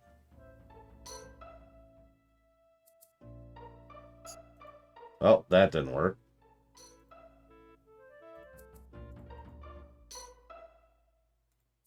Let's do this a couple times.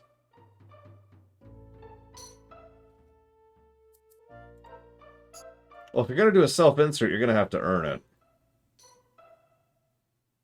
Yeah, it depends on the insertion, too, exactly.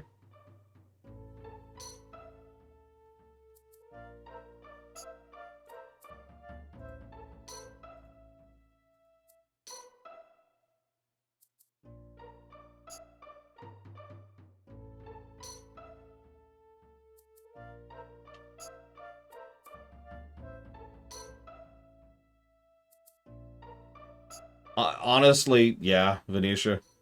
I mean, WoW's previous talent design is not what I would call bad. In fact, it would probably be multiple positive territory.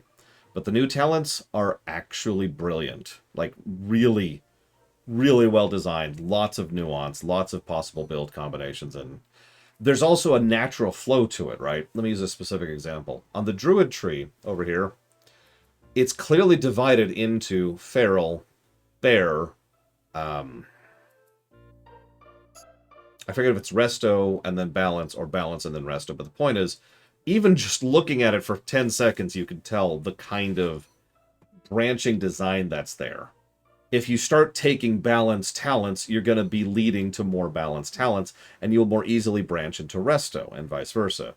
If you start taking Bear talents, they will lean more easily into Feral talents, and there's some crossover in the middle. It's extremely well designed. Anybody who's complaining about that, I have no sympathy.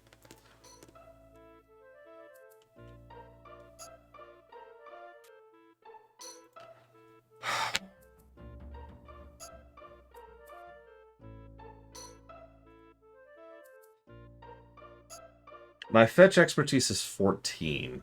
I'm going to look this up. I've been stuck here for like 40 minutes of real time. We need to move on.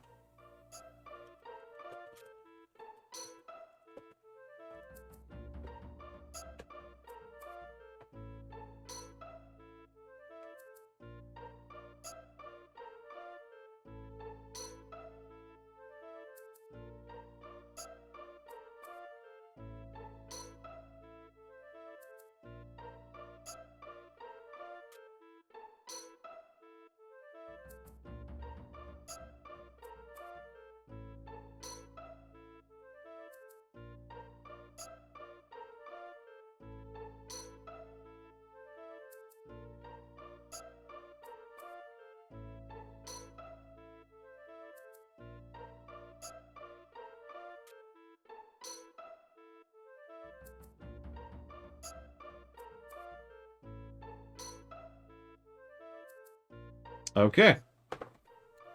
The game wants me to grind. That you're absolutely right. But there are actually two other solutions. Obviously, we cannot sneak. But there are other options here.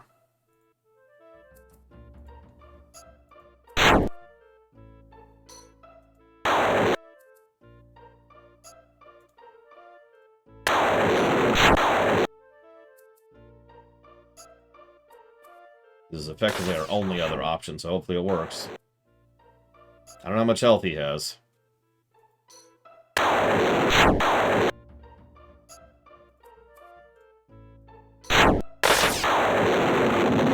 less than I have mana. Well, there's my mana.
Pivoting.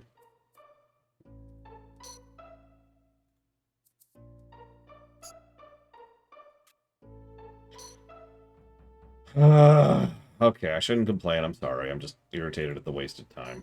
Don't mind me.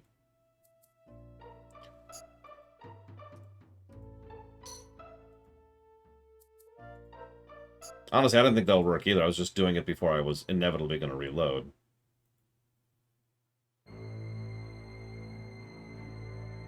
What? You have the honor of meeting the Baronet Bernard von Spielberg. We are pleased you broke our enchantment. Perhaps our father, the Baron, would reward you should you ever visit our castle. The arrogance of the Baronet astonishes you. Perchance the kobold magic user had reason for changing him into a bear.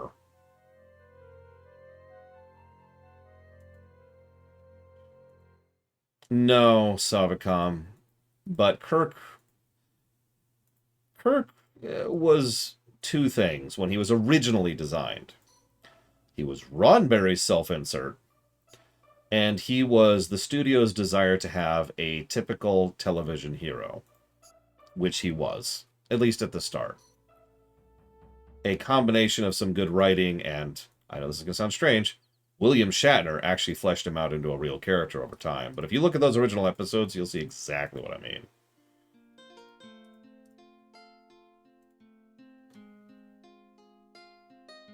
I hope so too, Venetia. I think Luke is Lucas's self-insert? Not at all. Lucas is certainly the kind of person to do a self-insert, especially when he was that young, but Star Wars was his baby, his pet project that he poured his heart and soul into. That's not the thing he decided to do a self-insert in. I don't actually remember his self-insert because I don't remember any of the names of the characters, but if you look at some of his older work before Star Wars, you'll see some self-inserts from Lucas.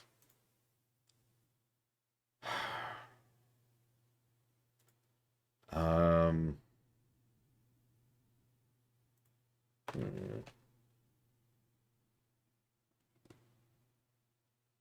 Yes and no, Ross. I've actually talked about that before. A lot of TNG was supposed to be how TOS was supposed to be. And so a lot of early TNG was specifically the exact opposite of what was forced down Roddenberry's throat by the executives. So pretty much every mandate that he was given back in the day was thrown out the window. Good and bad. Hence Picard. No, the first captain they designed to deliberately be the anti-previous character was Sisko, who was designed very much to be the anti-Picard. Okay. So we saved the dude. Cool.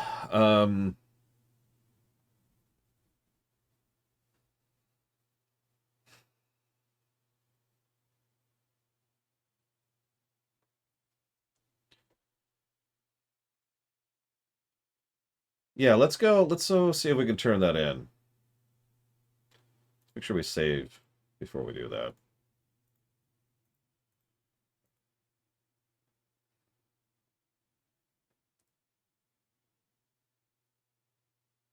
Yeah, no kidding, Lintwell.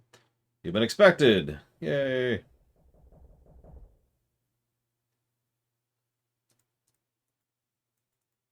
Yeah, okay, fine. Go. Hi.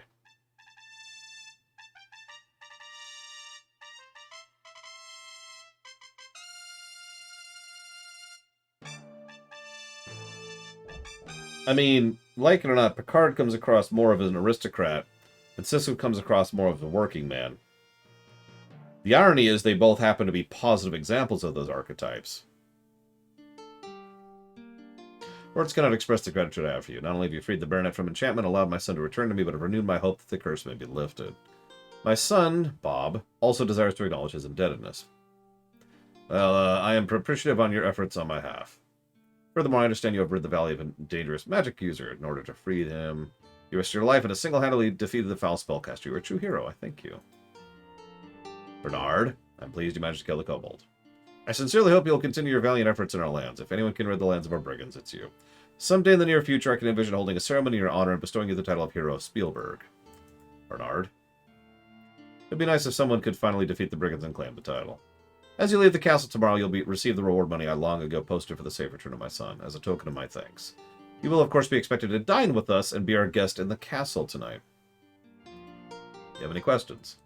I have all the questions. You kidding me? The castle has been in our family for 2 centuries now as a gift from King Siegfried III. Some years back, I tried to force the ogress Baba Yaga to leave our valley, and she put a curse upon me that I should lose everything I held dear. When I lost my daughter and my son, I lost all interest in living. My land suffered because I suffered. Now, though, with the return of my son, I trust the prophecy is about to come true, thanks to you. I have attempted everything in my power to make her go away. I fear it will take some kind of magic to be able to counteract her magic. My beautiful little daughter was stolen away 10 years ago by Baba Yaga's magic. She'd never been found, despite all the searching that has been done for her. I thought she was lost forever, but you have renewed my hope that... Oh, God, she's the leader of the bandits, isn't she? Yorick was the court jester. That's the mage. A man of infinite jest, of most excellent fancy. He went off to find my daughter, but alas, poor Yorick never returned. I know very little about magic, much to my sorrow. Perhaps you should talk to the wizard, or the other wizard, whom you've already talked to. The prophecy states, comes a hero from the east, free the man from the beast, which I guess we just did, bring the child out of the band, and drive the cursor from the land. We need the mirror for that. You've entered from the east, and you release my son. I am certain you can fulfill the rest of it and remove this dreadful curse. I had more guards, I would wipe the brigands out myself, now that I have my son at my side. It will take some time before this castle and land have recovered from my sorrow, so I think it'll take a hero to destroy the brigands. I know they have some kind of fortress at the far south. Yeah, I've already been there. I've heard rumors they set up an ambush for all that approach. It's also rumored there's another way in, but I have no further knowledge about it. I've offered substantial reward, yada yada yada. I rode off one morning with my men in search of monsters to fight. I got separated from my men when I came across the entrance to the cave. As I entered, the kobold ordered me to get out. I informed him I was the Baronet von Bargi Bliglargadargadog and heir to the lands within. I ordered it to bow. Then I cast a spell, and I remember very little after that.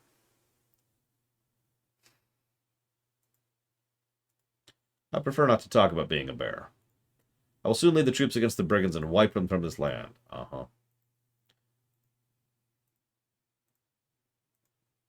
Well, I look forward to this amazing feast that you're offering me. There's always been brigands around until the leader and the warlock showed up a few years ago. They're not much problem. The leader seems to be a brilliant strategist who manages to eat raid with little loss. Once the leader's gone, I'm sure the brigands can be easily defeated. As if this valley hasn't been plagued with enough evil magic users. From what I heard, his magic isn't powerful, but it's used effectively. Right.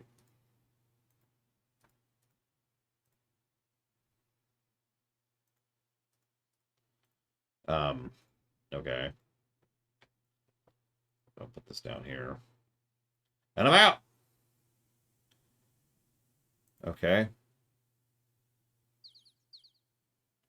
After a wonderful meal with the Baron and his son, a peaceful night's sleep, and a feather-down bed, and a filling breakfast in bed, you are ready to go adventuring once more. Where's my frickin' money?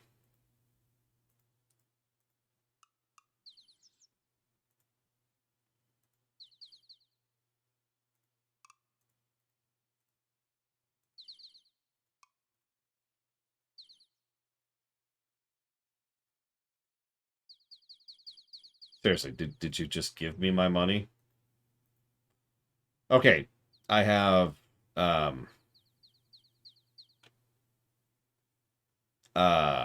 622 silver. So yeah, I think they gave me my money.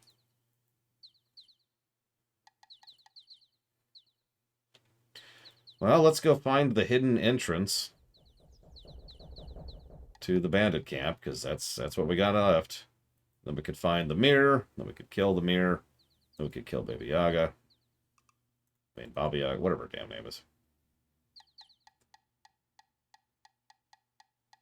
Can we even wear chainmail? It's an interesting question. Since, you know, we're a mage. We've already got all the spells we need. We could buy some potions. That's probably not a bad idea.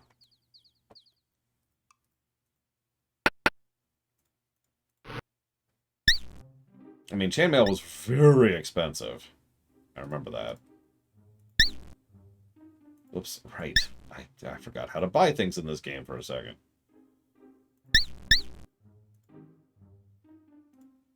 Mana potion, and one more, please.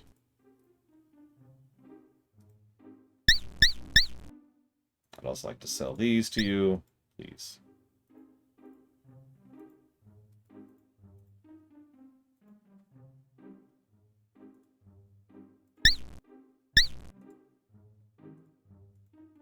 Take the mushrooms. Take the mushrooms! Okay. Okay, I have mana potions.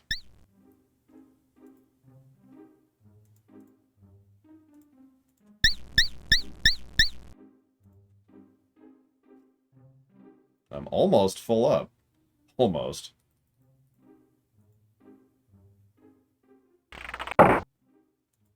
It was an interesting one, Directy. I was rather fond of it.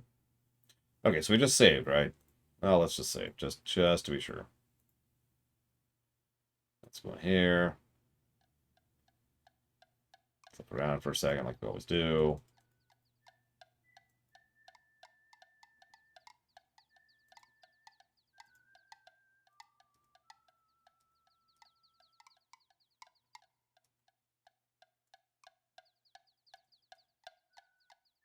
I would like to buy the armor, please. Thank you. I just have the armor now. I don't know if that does anything. I can carry up to 56 pounds of equipment. I'm currently wearing 55 pounds of equipment. Wow.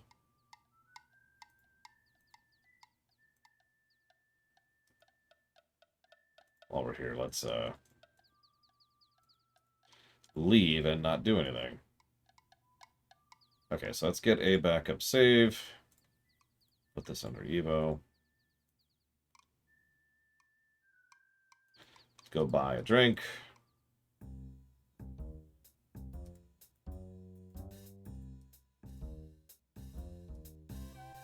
Let's get a sub from Ross. Let's buy a sweat. And say thank you very much, Ross. I suppose you know the question. Smells like troll sweat, tastes like troll sweat. By golly, it is troll sweat. And one troll sweat is too many. Whoa, and we're out.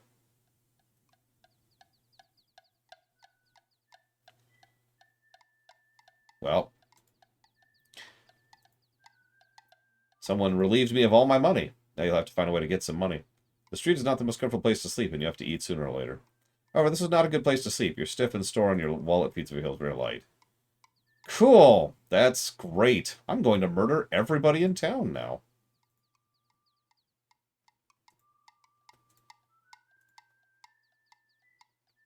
Oof. Yeah, and of course, literally no money. No money at all. Okay. I have, Yura. So far I have died 23 times.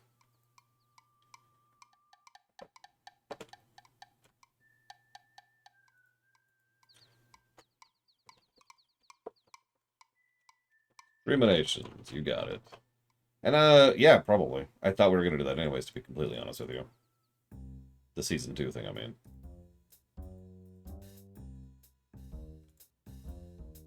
Meet me at the archery range as soon as possible. Urgent!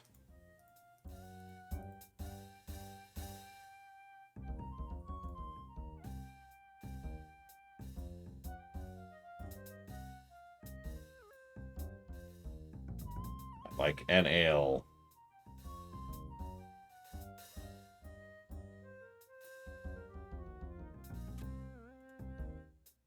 This taste is sour as it smells and burns your throat as you swallow it.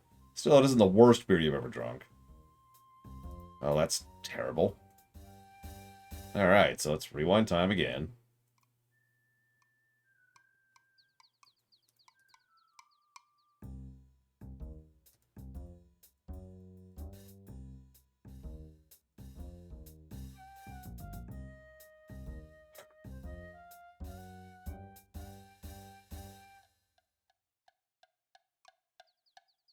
Okay.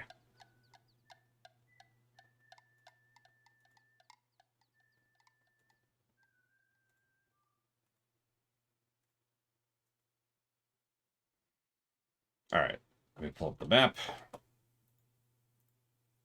Pull down the map. Alright.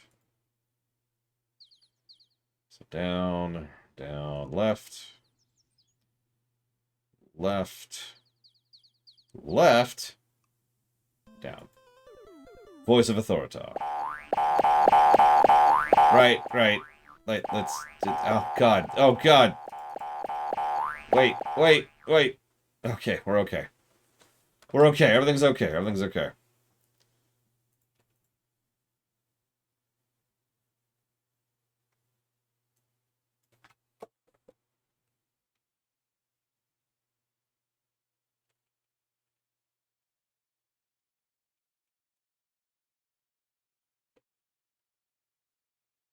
The hell's a meeting spot? You got it, Voice of Authority. Thank you very, very much. As always. I will jot that down for Pentiment, which I'm pretty sure is already on the list. Pretty sure.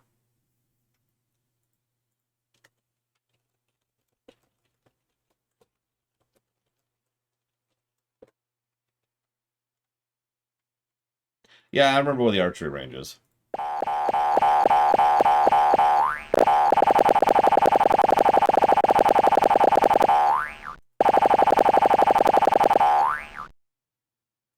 Boing.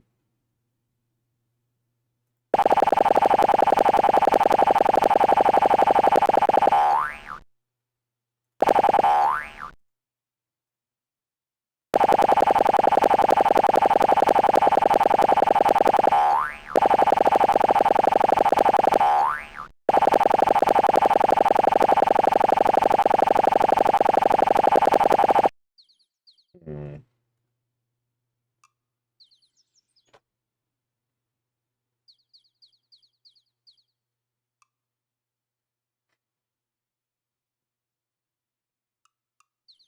So my strength is only 32. And my spell ability isn't that high either.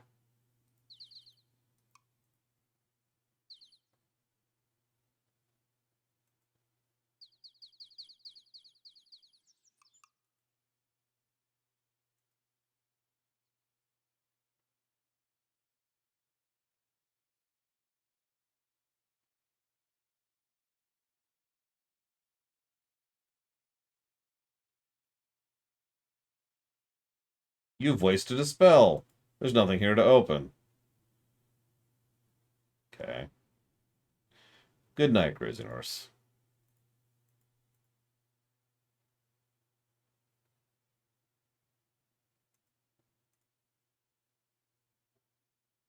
Hmm.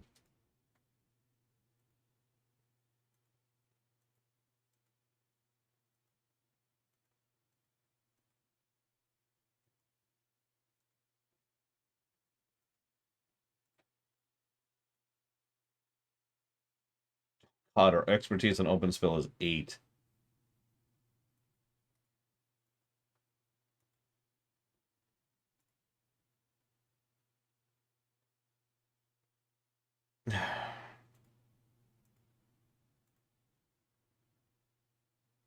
Okay.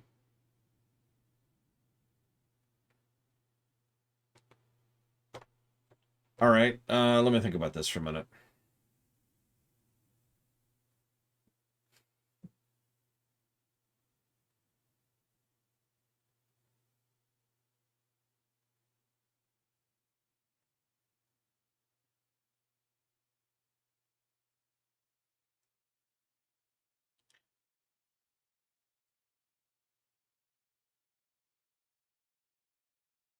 I'm trying to think of something to do that doesn't involve grinding, if you're wondering.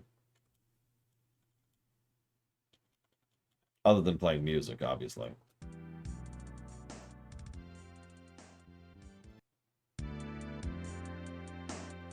That would be grinding, Krensler.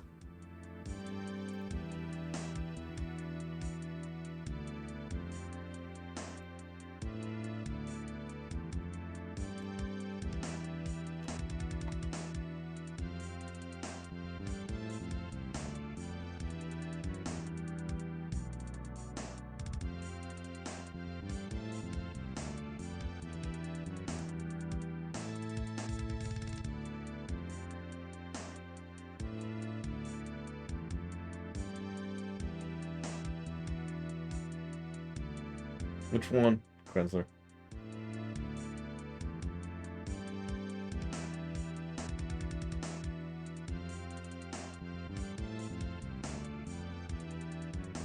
Dragons dressed up as people.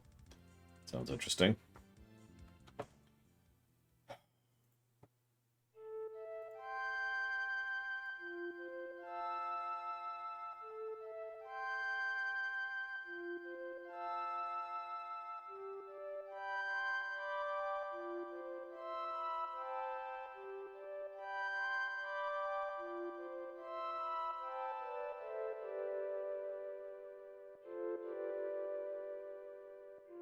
No, I don't think so, Yura. What's it about?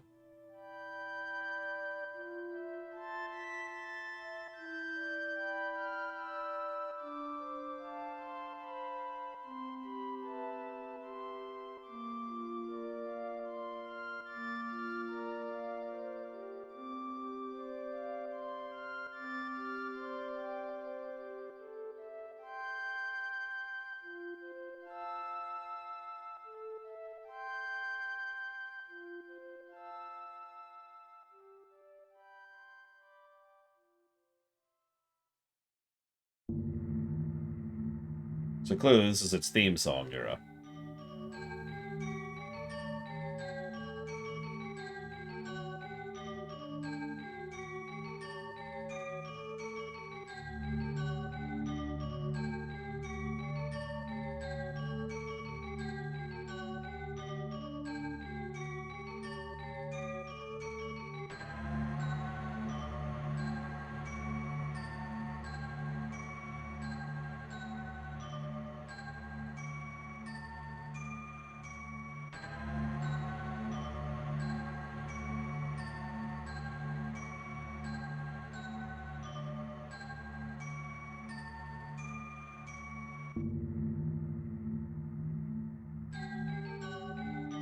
Sorry, I'm literally reading a walkthrough right now.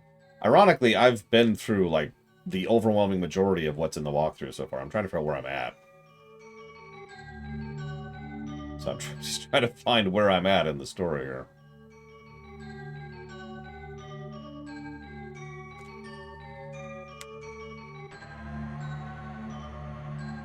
Here's an interesting line of text.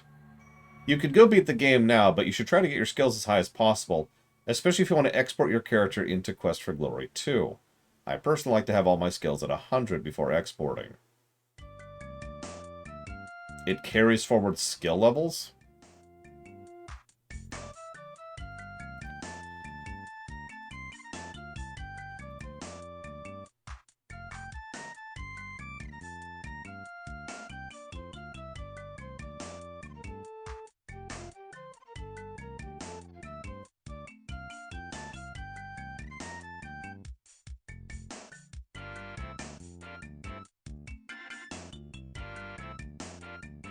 Hmm.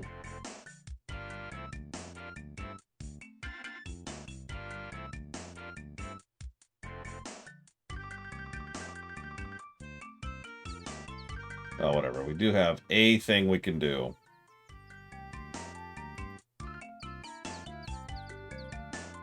So let's go do that.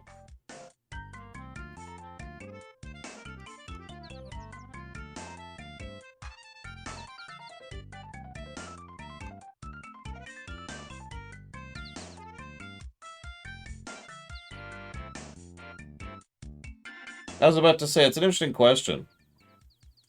What's the difference? Like, at what level does the new character in the second game start at, for example?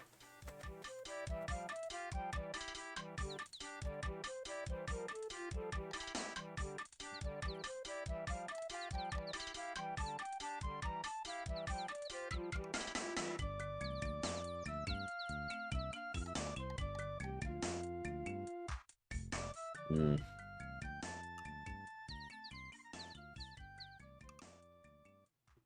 The exact same as the export. What's the point of the export, then?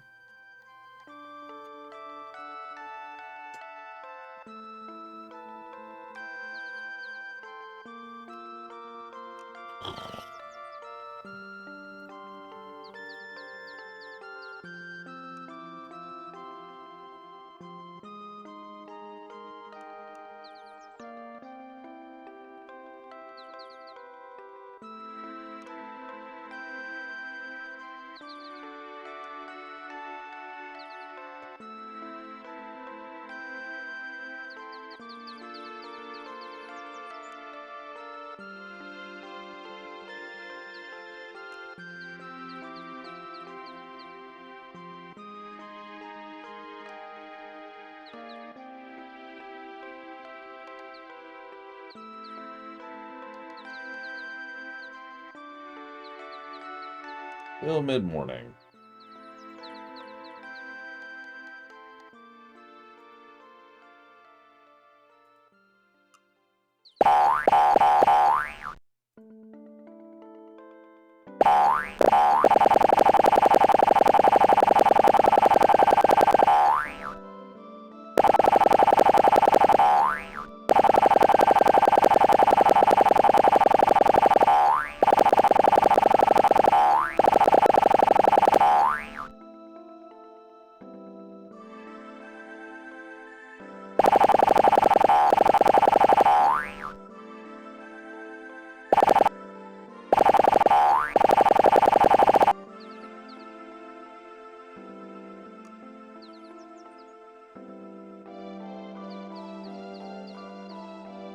Midday.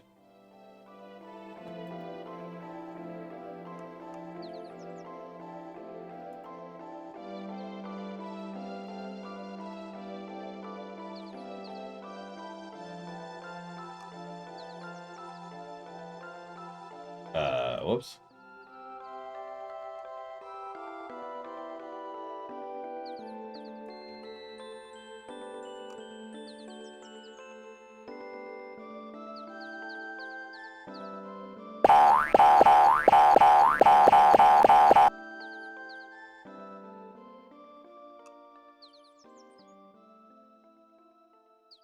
There we are. So what's this about, anyway? Her nibs is starting to get suspicious about us. What's the bee in her bonnet? Seems the hero wandering around here has her leery. She thinks he's gonna go for the gold on her head. What's it to do with us? She's been asking too many questions about us. And the laughing jackass is eyeing me. I had to sneak out. Then we gotta avoid the ambush and use the back for a bit till the heat is off. Maybe we should just make her move now. Nah, let's wait for the creep to go first. While she's busy with him, we take over. She'll take him out easy, then we take her out. Where's the back door, then?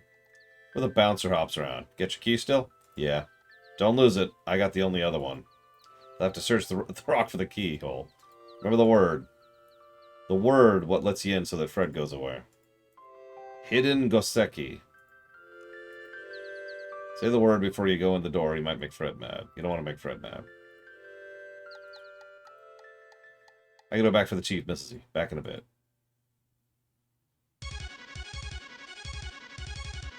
Final boss fight!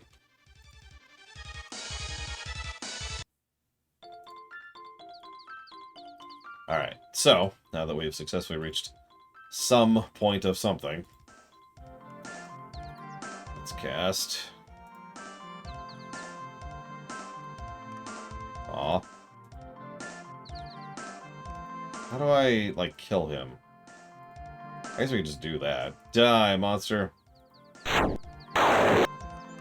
Holy crap, we killed him. We murdered a man. And I liked it. Oh, hang on, we're dead.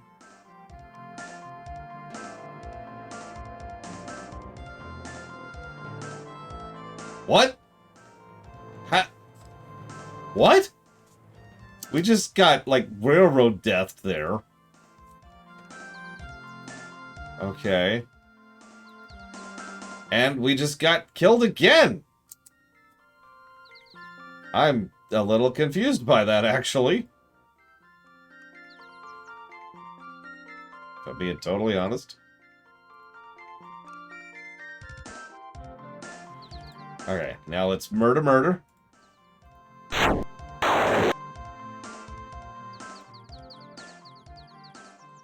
Wow, he is just there. He has just been there for an hour. Okay, so, hang on. So.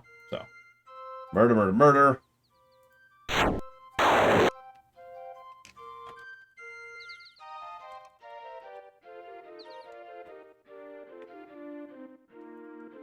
Listen, I love killing so much, Savicom.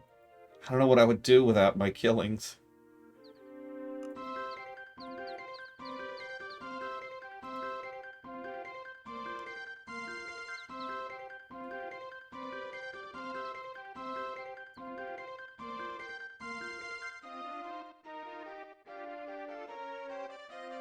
Hi. Oh, gosh darn it.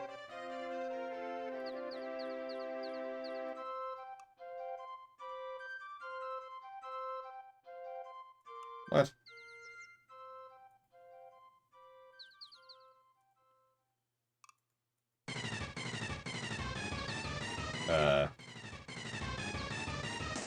Huh?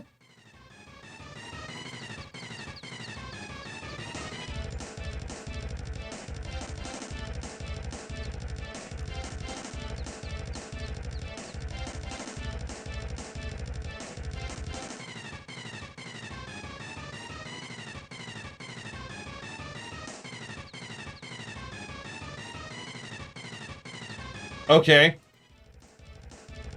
Whatever, give me your key. Okay.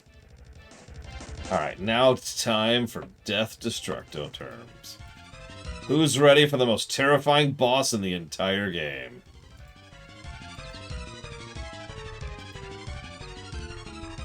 Behold his power!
But I already did that.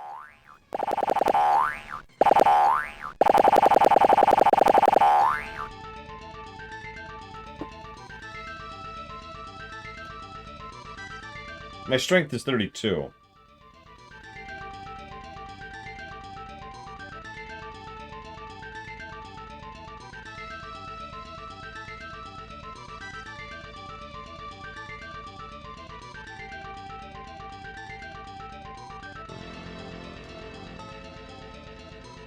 How do I raise my strength?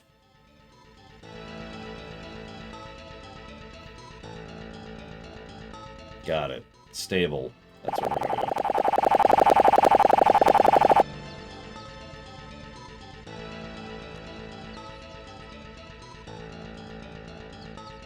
What is opening the door? Raise my strength? That would be funny, actually.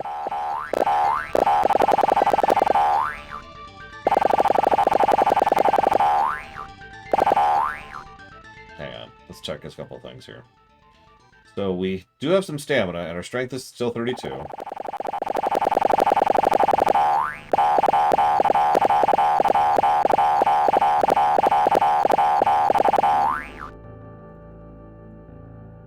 Strength is still 32, stamina is still 36.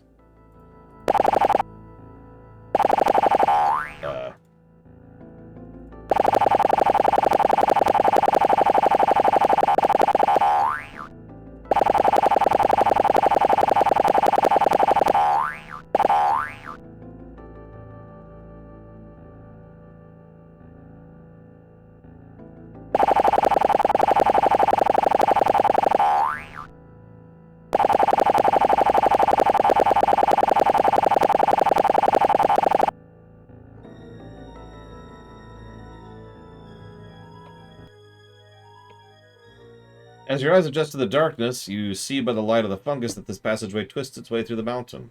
It's cold in here, and you can smell stagnant water and a faint hints of decay.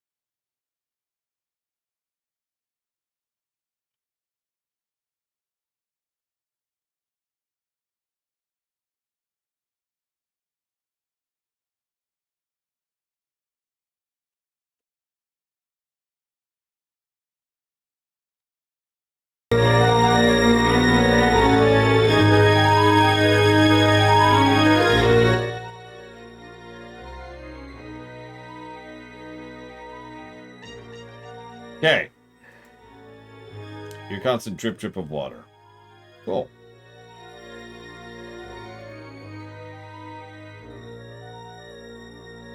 Grumble, grumble, stupid guard duty. Third time this week. Why am I grumble, grumble, grumble?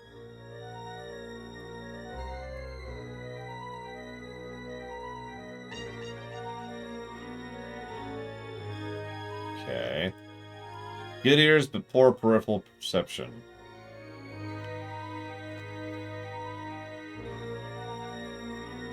Well...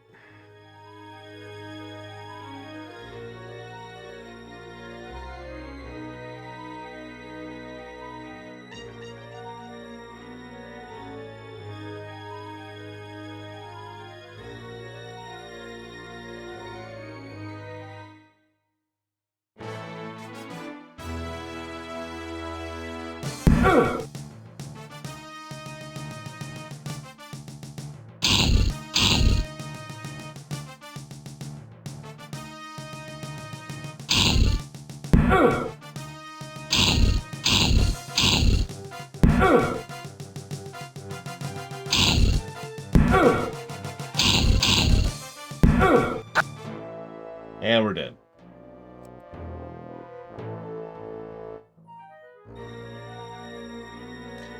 A little bit too much of the hook on that one.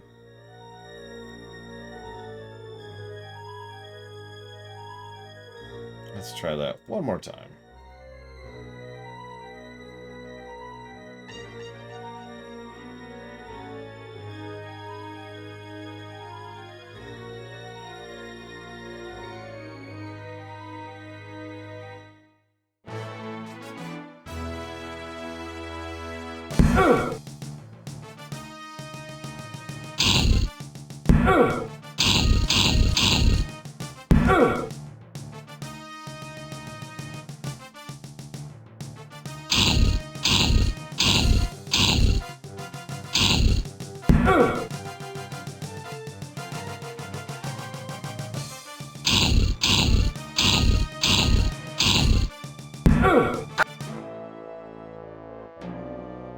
It is, in fact, Evo.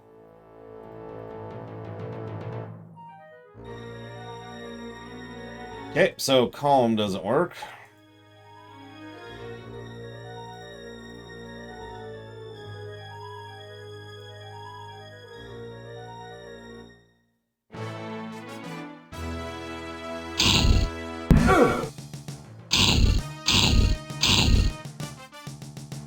How did all that do? Oh, whatever.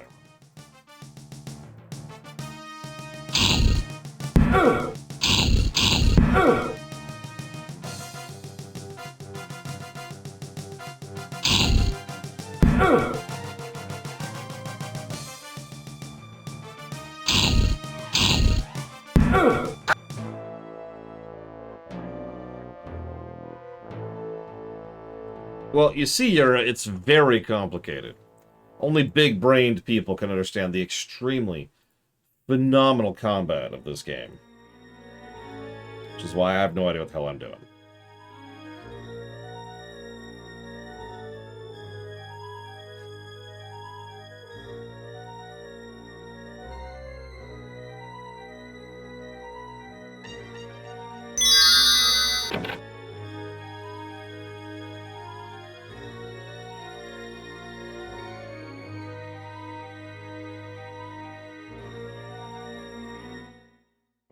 Die, Minotaur!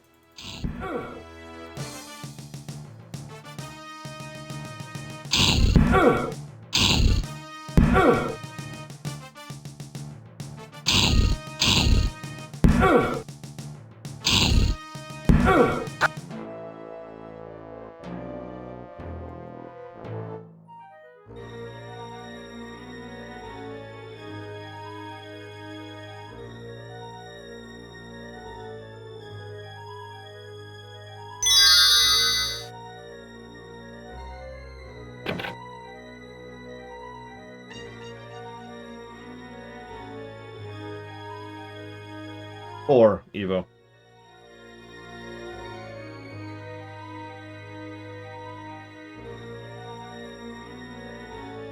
Um.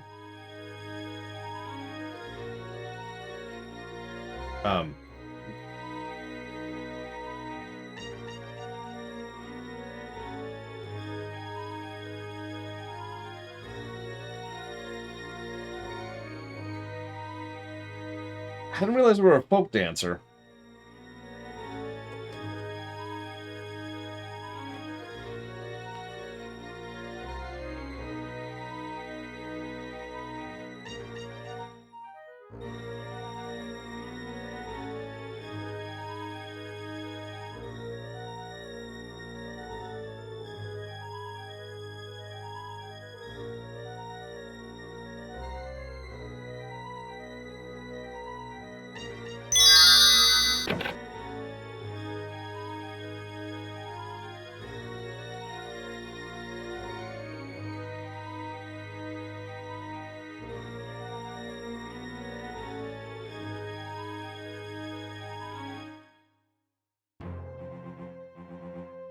Okay.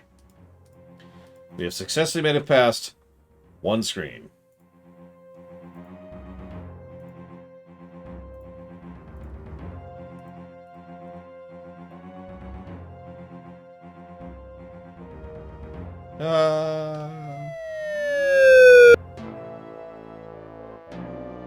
A small sign reads, "Booby trap." The brigands approach to see the booby they've caught. You think to yourself, if it looks like a trap and feels like a trap, maybe it is a trap.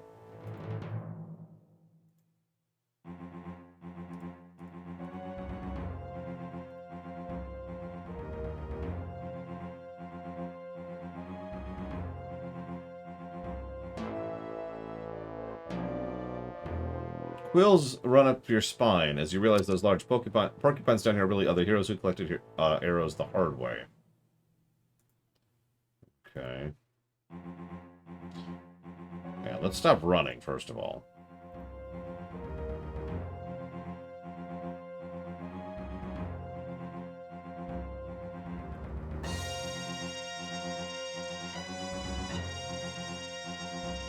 Yes, Directy.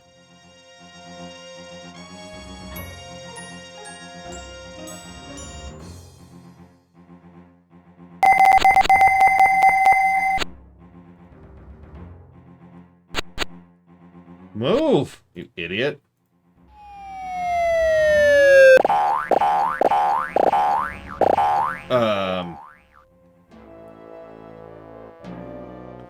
You hit some lousy fall weather, talking about an unpleasant trip to Belgium. Next time avoid Antwerp and the trip rope entirely. I'm not 100% sure what happened there.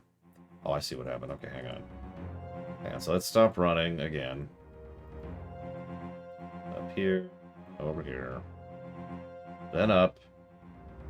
And then fall to our death for some stupid reason.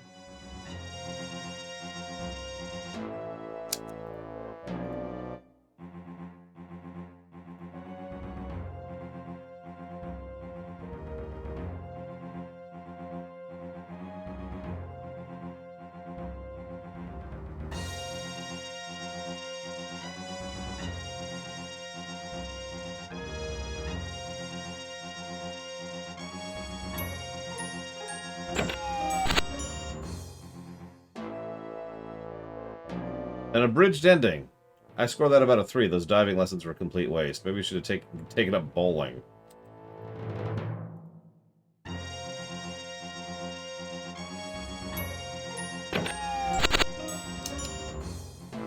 Okay.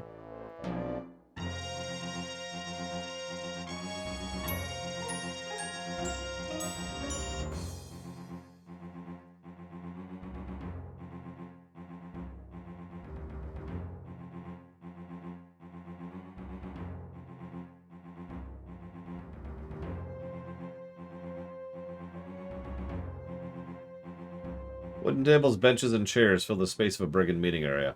Chandelier lights the room and an unlit candelabra stands in the corner. A rope hangs from the chandelier.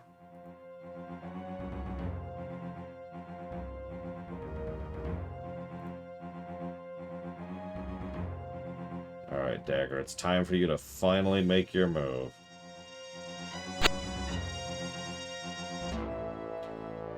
You better find a way to prevent the brigands from getting at you from all sides if you want to survive this.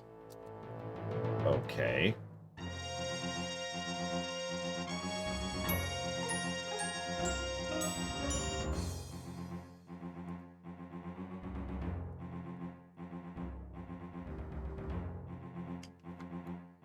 I've never done it successfully, Evo. I've done it all the time, though.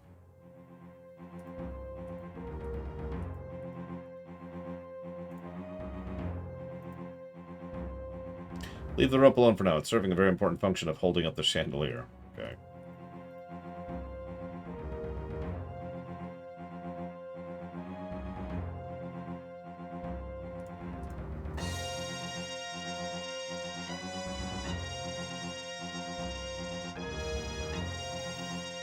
Okay.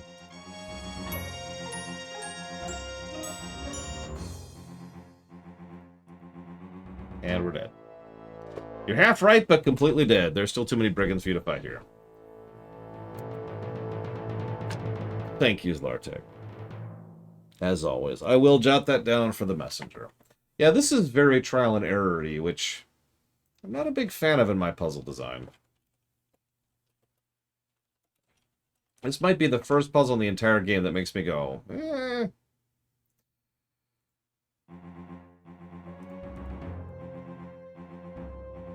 Okay, so then...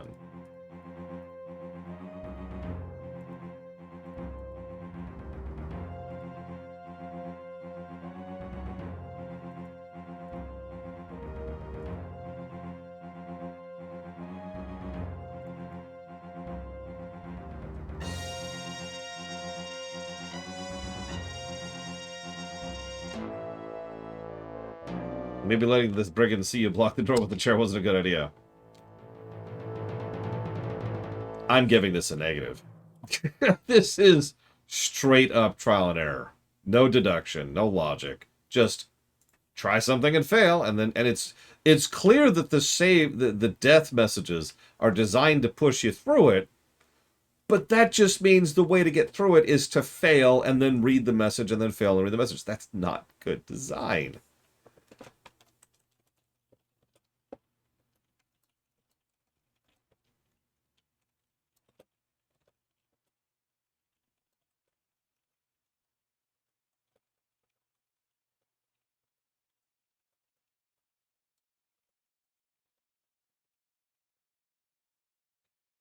In the interest of fairness, if it wasn't for those death messages, this would probably be multiple negatives. Because that would be awful. That would be terrible. That would be straight up walkthrough-itis at that point. Like, all right, do this, then pause. Go over there. And then do this. And then go over there. Ah.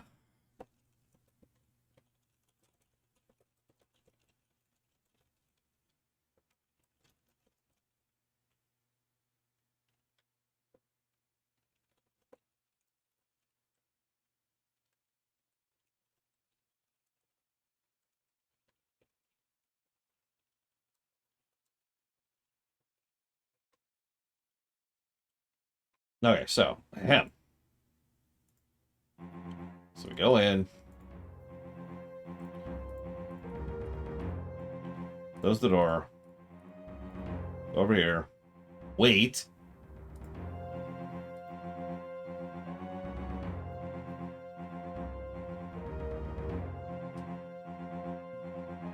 Yeah, and I said this earlier. I know I've been kind of negative about this game.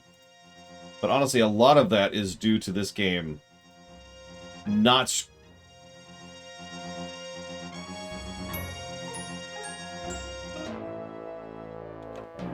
not screwing up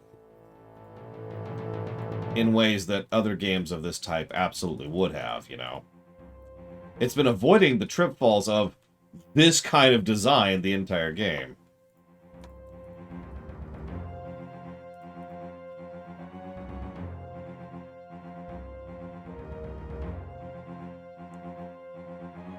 Okay, and then move off. Move this.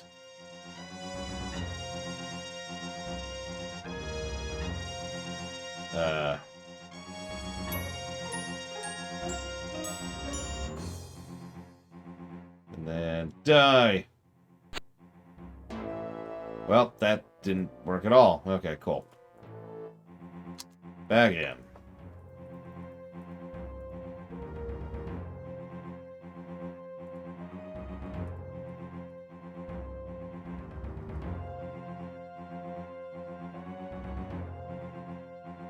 What, Larry, Curly, and Moe there? Yeah, sorry, when I hear light, I don't think the candelabra, I think the freaking chandelier, which is clearly poised to fall on them. Oh, a wise guy, eh?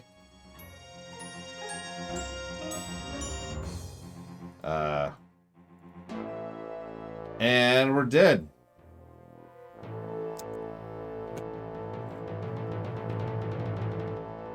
Elevate your thoughts to a higher plane.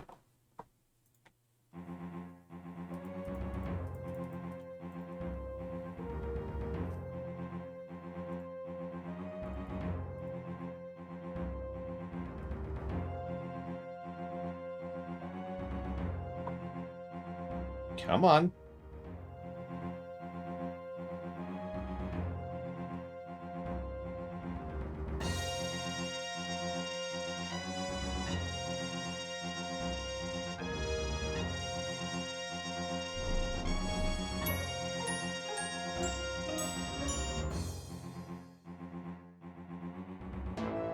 And we're dead.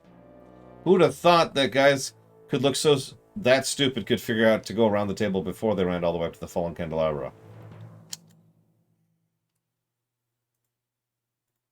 You've got to be kidding me with this crap.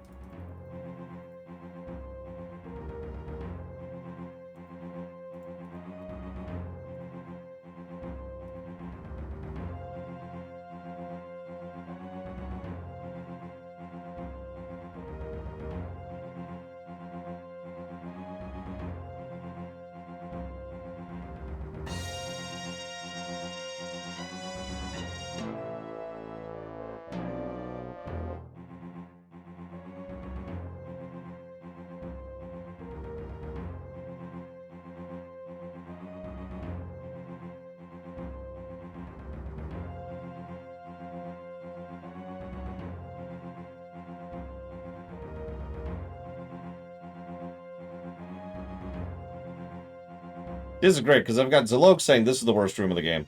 I've got Time saying the next room is the worst room in the game. Doesn't look good.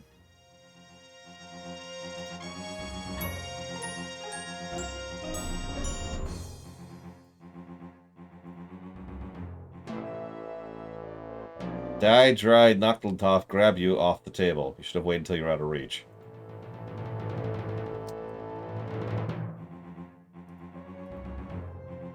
We have doubled our deaths in this area alone. Like, we weren't exactly dying a small number of times, but we have doubled our deaths in this section.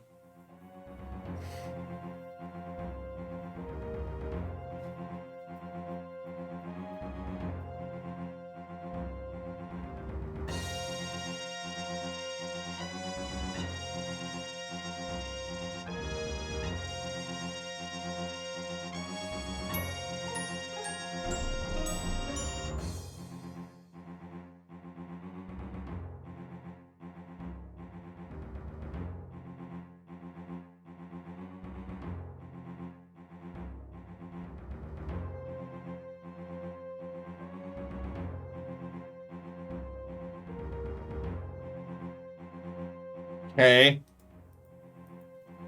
Ah! You've got to be kidding me.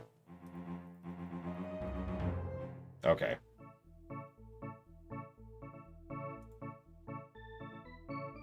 You behold the most fascinating place.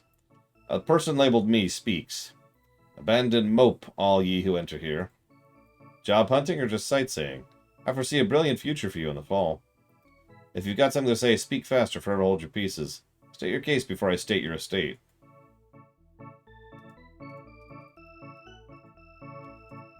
You know me? Perhaps you have come to help. Perhaps you are able to take the child from the band. Alas, poor Yorick, I know me well. 10 years ago I swore I would find Elsa no matter what. It took me 2 years to find her here with the brigands, and I've posed as her warlock ever since. I couldn't break the spell on her, nor could I leave her grow up into an attractive woman surrounded by rogues and scoundrels. Someone had to defend her honor. You know her? Maybe you have come to help. Maybe you're able to take the... It's about time someone else helped Elsa before it's too late. Tor and I are the only friends she's got here. She's a lot like her dad, though. She organized these brigands and changed them from mere thugs into major raiders. Great! She plans to move the entire band away from the valley as soon as the snow clears. If that happens, I know she'll never be disenchanted. Ah, that is why I have this stupid thing. I've been wondering this whole time what I bothered with that huge side quest to get the Dispel Potion was.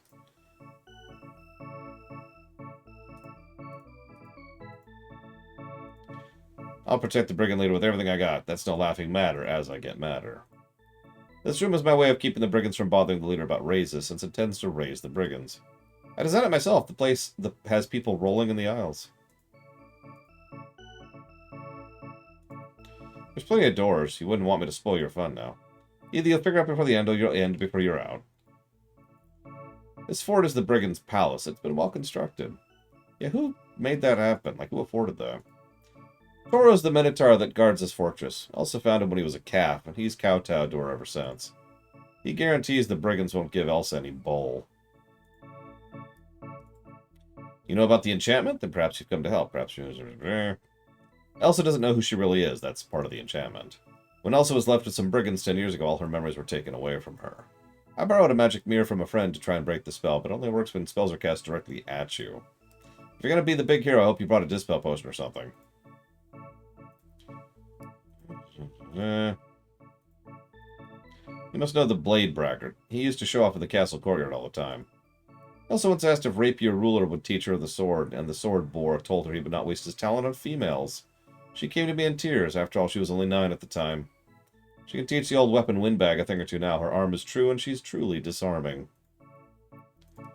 Ah, yes, the mirror with the leer, as Erasmus calls it. Or was that Fenris? It reflects a spell back in the caster of the spell. Where did I put that mirror? Was it on the desk in Elsa's office, or in the office on Elsa's desk? Would he be surprised to see his little girl now? Yeah, tell me about it. Alright, so hang on, save. We're in the Evo timeline here. Oh, this should be extremely easy. We'll just go up here. And go over here. And then go over here. And then die.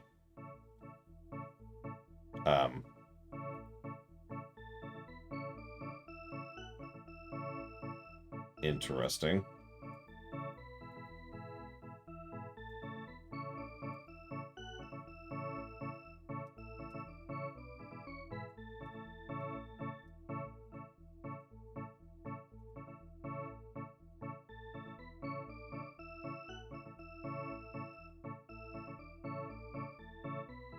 It doesn't work. I'm pretty sure I have Evo, yes.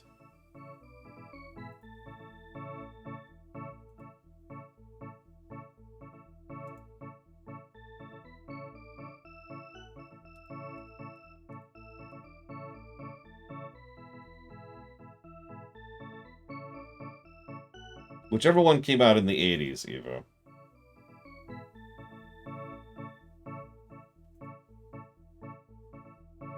Well, as it happens, I am in fact a mage. He sees you preparing your spell and... pieces the hell out. Wow. What? No, don't.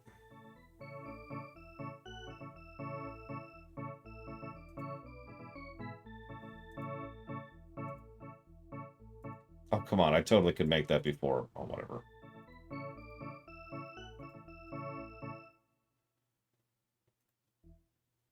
I can't run in this room. Okay, sure.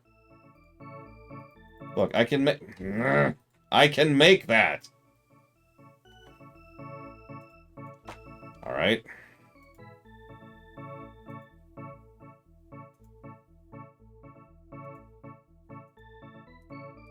I turned to my GM. You're lying to me. I can totally make that.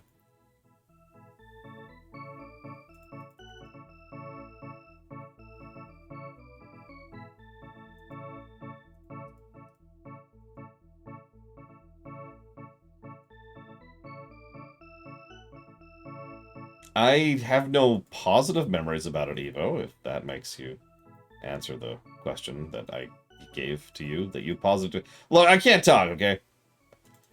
I have no positive memories about it. What do you want from me?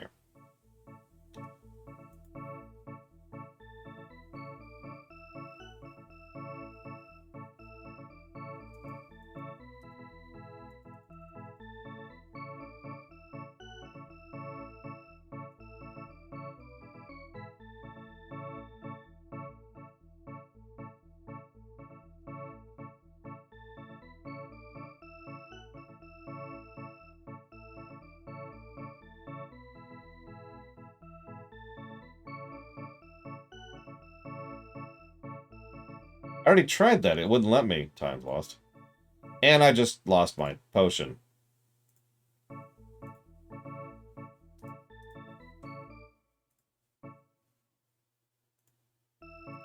Like, seriously, you guys saw me. It would not let me go into that doorway. So I gave up on it because I couldn't go through it. Which by itself goes back to that whole lack of feedback problem we've already talked about.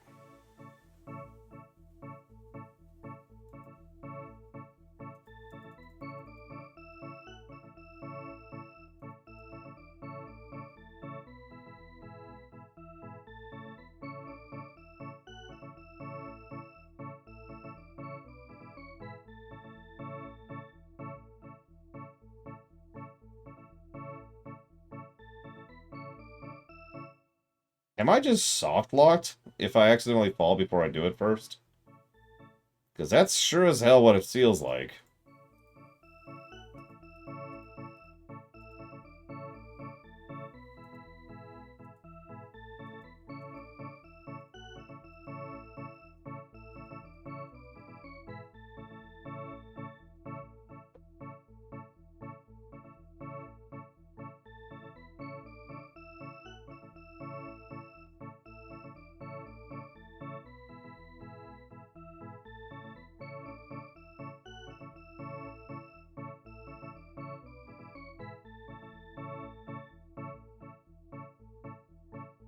That's actually bugged.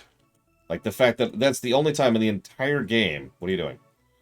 That I had to actually use the arrow keys because I could not mouse maneuver my way into something.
I'm just gonna keep moving this doorway here. That's okay with everybody. There we go.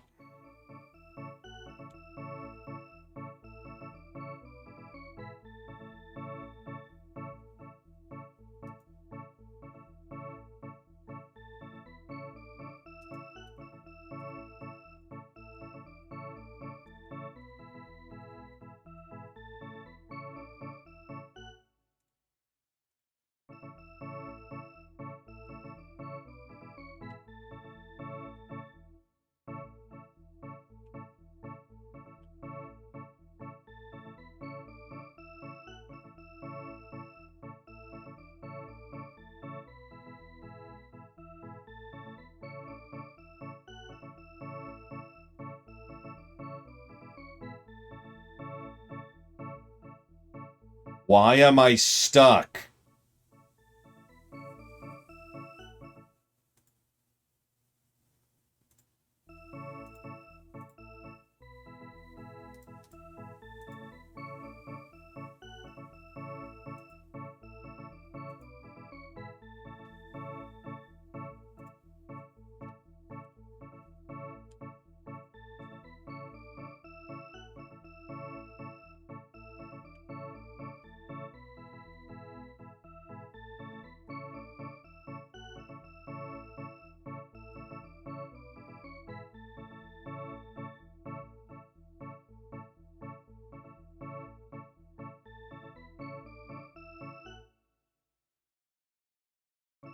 What's really a shame is I could see this actually being a room worth a damn. It is, of course, not, but I could see this as being kind of a neat thing. Instead of, you know, this nonsense.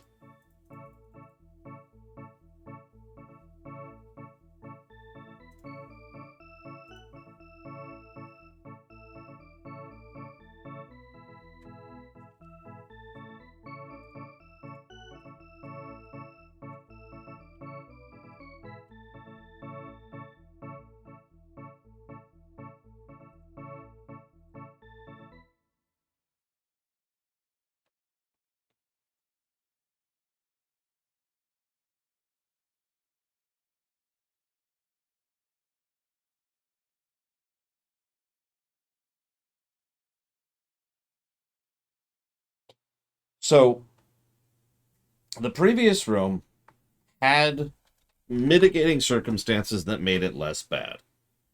I mentioned that. Still sucked, but I only gave it a single negative for that.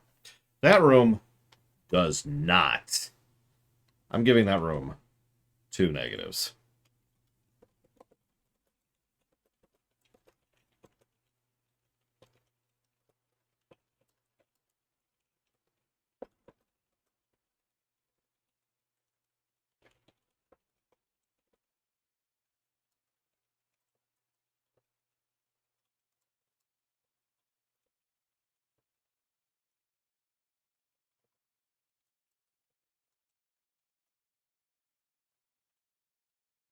Yes, that's all blame Zalok.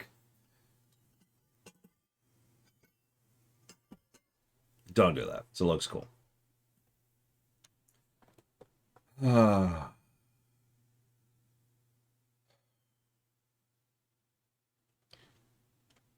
Okay.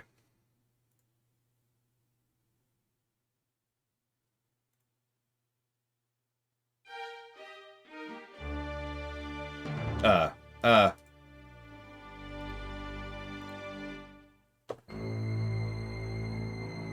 That. Hi. Can't imagine how good it feels to know who I am again. After all these years, to remember my name is Elsa von Spielberg. I used to wish I was not a brigand's child, but actually an enchanted princess. Now I know I really was enchanted. I don't have to be a brigand anymore. Thank you so much for freeing me. I've got to hurry home to father and get his guards to capture the rest of the brigands.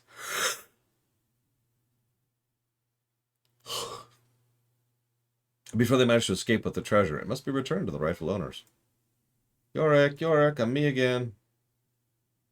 Sorry it took so long. I got lost. Will your dad be glad your spell has been repelled? We need to go before the brigands know, or they'll spoil our show. Come on, we're gonna get away before they get away. Yorick and I can return to the castle with the amulet I wear, but I'm afraid you'll have to get there on your own. There are 2 healing potions on my desk you may take with you. You should use this secret passage and escape while they're arguing over the treasure. If they find you in here, you'll be overwhelmed and killed. Thank you again. Good luck. If you decide to counter the cursor, then mind the mirror over the mines. Tip the canoe and toodaloo. One canoe. Is that the mirror? Okay, we have the mirror. Let's get the crap out of here.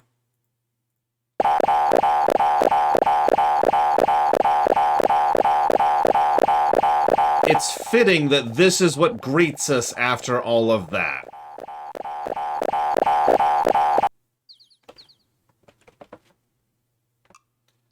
Hold up. Save.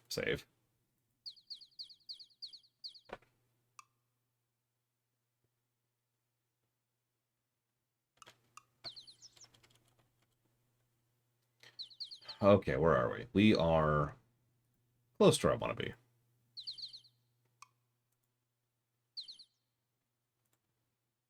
I don't know if I have to have it equipped or whatever, but just in case, there's the mirror.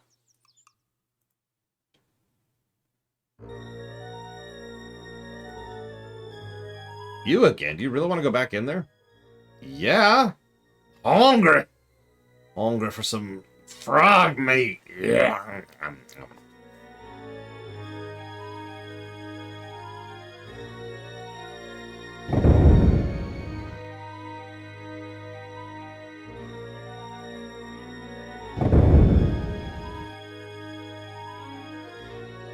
Just to be sure, we'll do a backup save.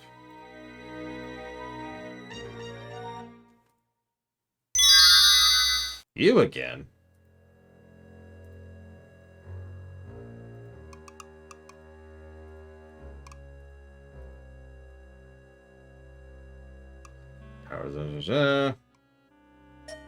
And she's a frog.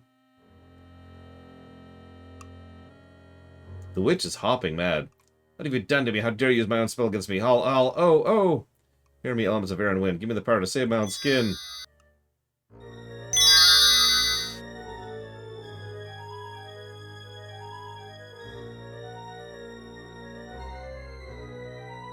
Very slowly getting away. Here goes Baba Yaga. Now you've really made her sore. Uh. Ah!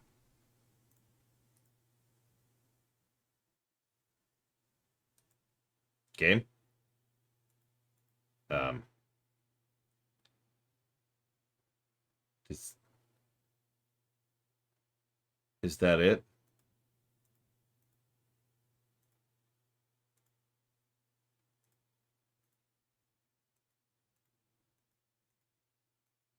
Are we done? Okay, I'm just gonna take my hands off the keyboard here. Because I'm just confused. Why is Riker here?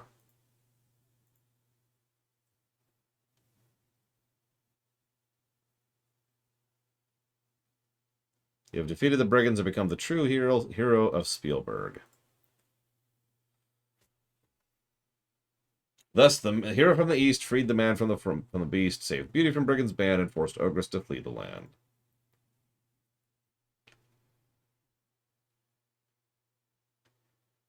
The brigand band has been dispersed. Their treasure has been reimbursed.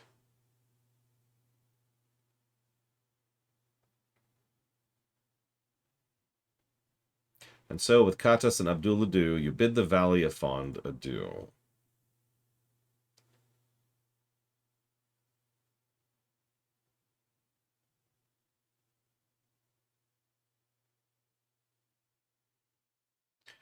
Congratulations, you have successfully completed Quest for Glory 1. If you've not already done so, we encourage you to play Quest for Glory 1 again with other 2 archetypes. Many of the puzzles are different and have alternate solutions. In the meantime, you're already a winner. Please insert a writable disk into your floppy drive to save your winning hero for use in Quest for Glory 2, available in better software stores everywhere. If you don't see it on the shelf, ask for it. That defaults to the A drive. I don't have an A drive.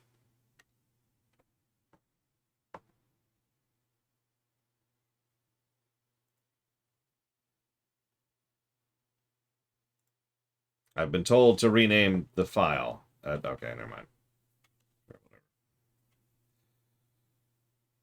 Yeah, maybe Babbage's. Or Electronics Boutique. Thank you for playing Quest for Glory 1. We'll see you again soon in Quest for Glory 2, Trial by Fire.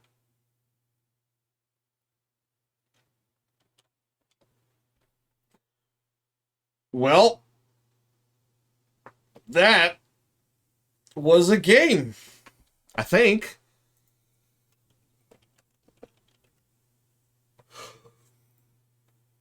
If you have not got your guess in, this is a very good time to do that. Um,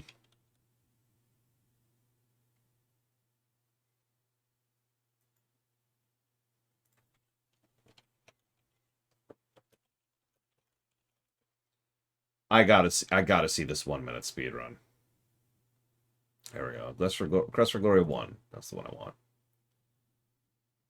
Oh, this is the EGA version. The EGA version is a 3 minute speed run. The VGA is 7 minutes. Oh, that's no major skip. The true any percent is 1 minute 42 seconds.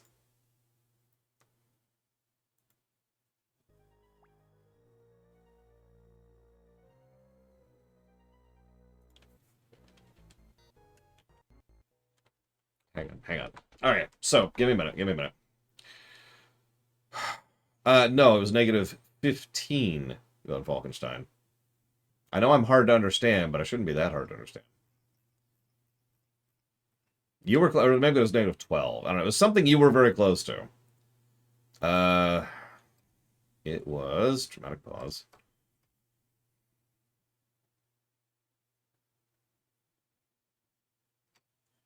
Negative 15. I was right. Negative 15.91.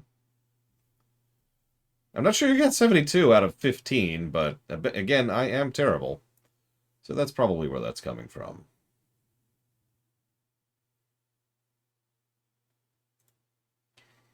And let's go ahead and lock this off. So, let me give you some scores, and then I'll give you some thoughts, and we'll see how this sucker is. And then tomorrow, actually in about an hour, we will be streaming D&D for anybody who wants to be a part of that. And tomorrow we'll start Quest for Glory 2 for anybody who wants to be a part of that.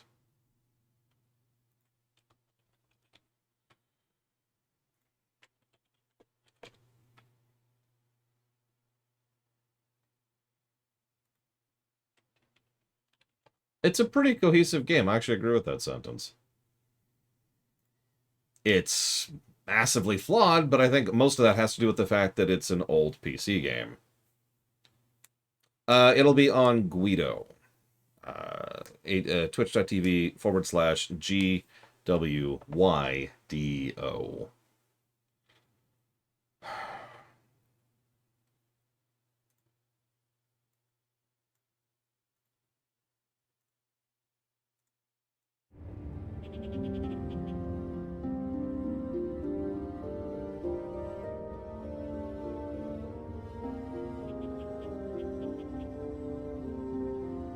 Okay, Quest for Glory 1. Let's look at this, shall we? So we're definitely giving that positive, which we already gave.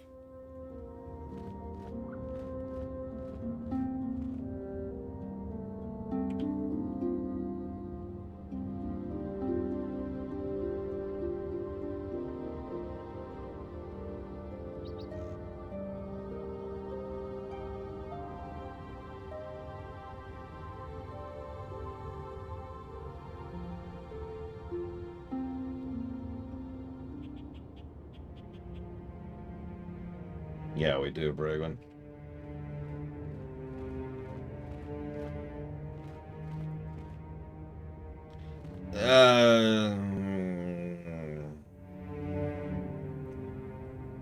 So I don't have the fan remake. I wasn't prepared to play a fan game.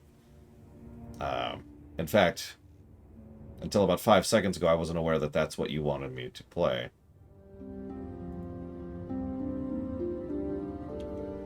Come on, YouTube. There we go.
You know, this is nice and peaceful music, but I think in honor of Zalok, let's just play some frickin' Mega Man music.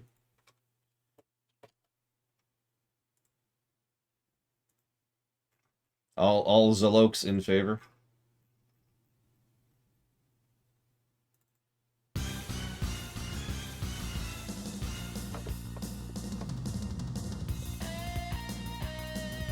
Thought you'd like that.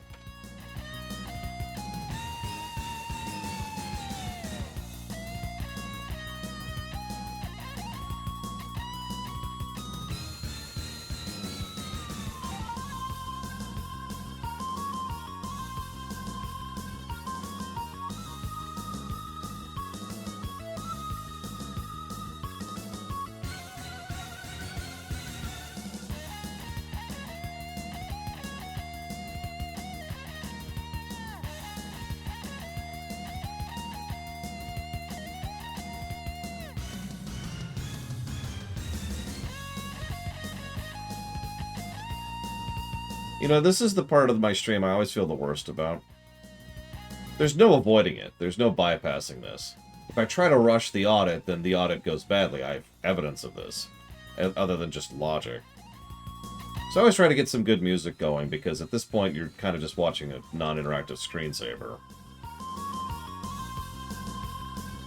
I mean, you're right, Zillow, but I'll talk more about that when we get to our final thoughts, because I want to put that in the highlight, as I always do. Is 2 longer than 1, by the way? Random question. Because 1 pretty much took us all day. Although I did get stuck for quite a while at the Kobold.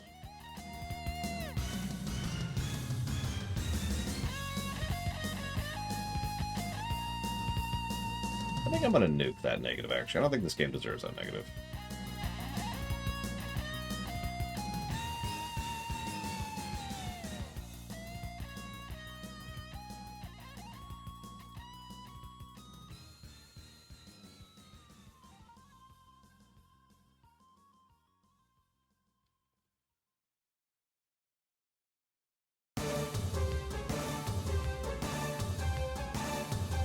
It's on random.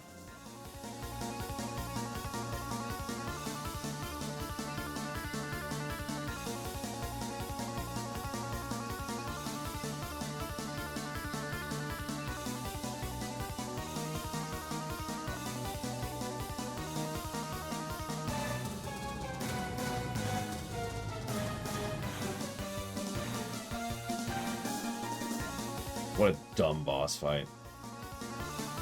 Mega Man boss fights can be pretty simple, but High Max takes that to the next level, you know?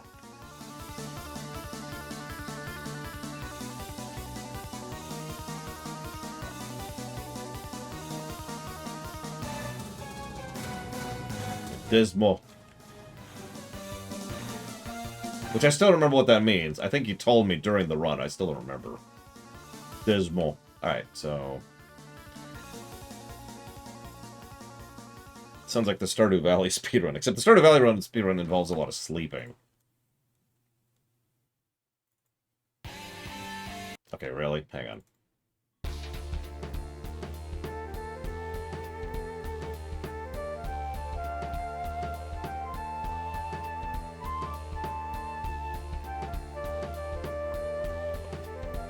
What was the name of the wizard and his familiar?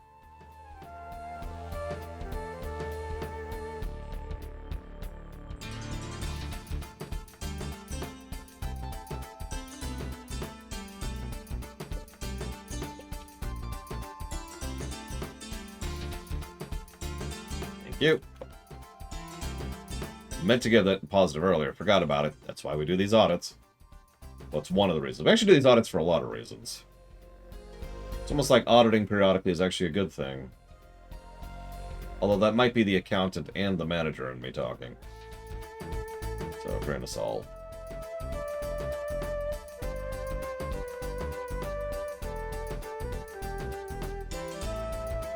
We also have to have a serious discussion about the outro narratively at some point.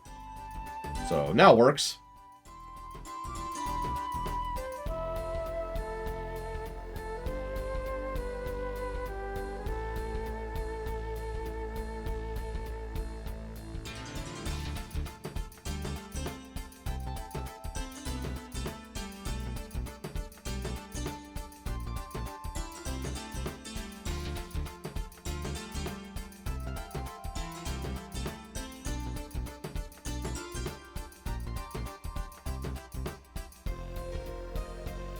So, obviously, you know, outro of an 80s game isn't going to be super amazing, but I can think of NES outros which are legit, and would get a positive, even on the narrative axis. So that's not really an excuse. It did feel like it just kind of stopped very abruptly. In fact, one of the reasons I kept clicking was because I was legitimately confused about what was happening. In fact, my first thought was that the game had crashed again. I was going to go have to use the mirror on the hag again. But that's more of a gameplay problem. So there's a bunch of people, and then you leave. That's kind of it. I don't think I'm going to give that a negative, but I am absolutely not going to give that a positive.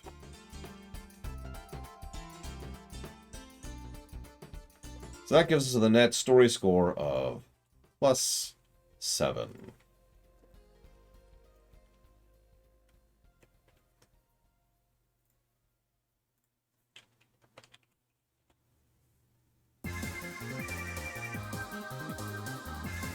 That's December now, jeez Louise.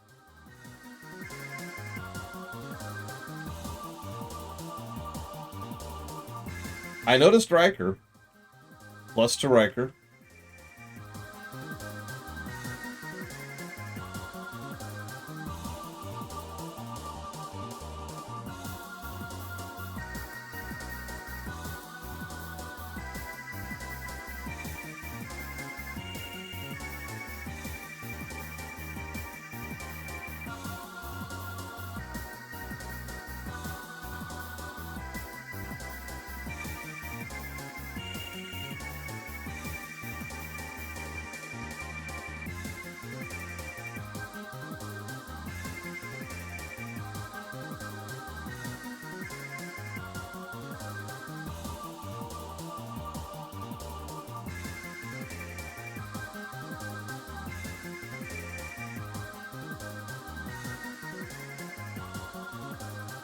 Sorry, I'm just going through comparing to all the other point-and-click adventure games we've covered. And like it or not, this game did bypass several hurdles, which makes it sad that I still have to give it an overall negative score of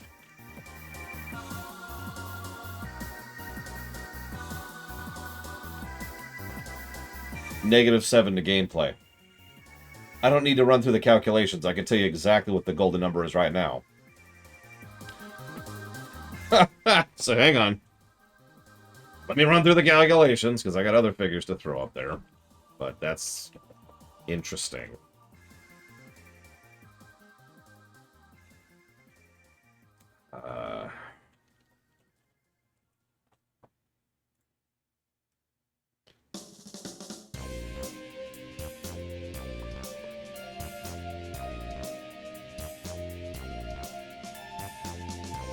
"10 days, Bragwin? What are you playing, EverQuest?"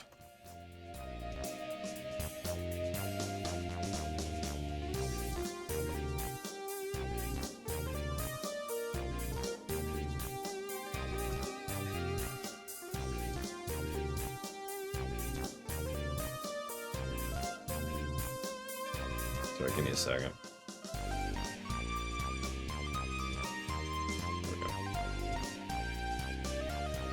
I don't think Chip and Dale have that.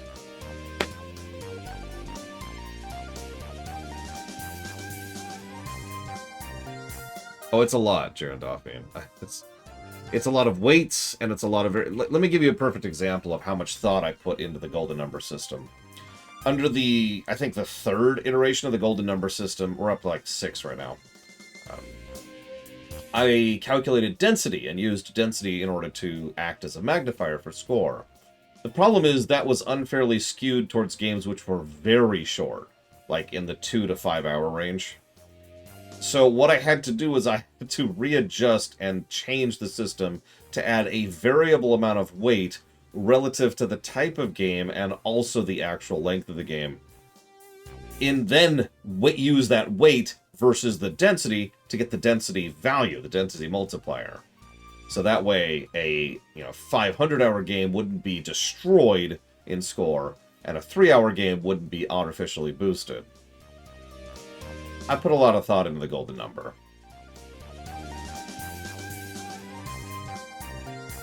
Ladies and gentlemen, this game got just... I don't even know where I'm at with this. Sorry, let me get you something a little bit easier on the ears.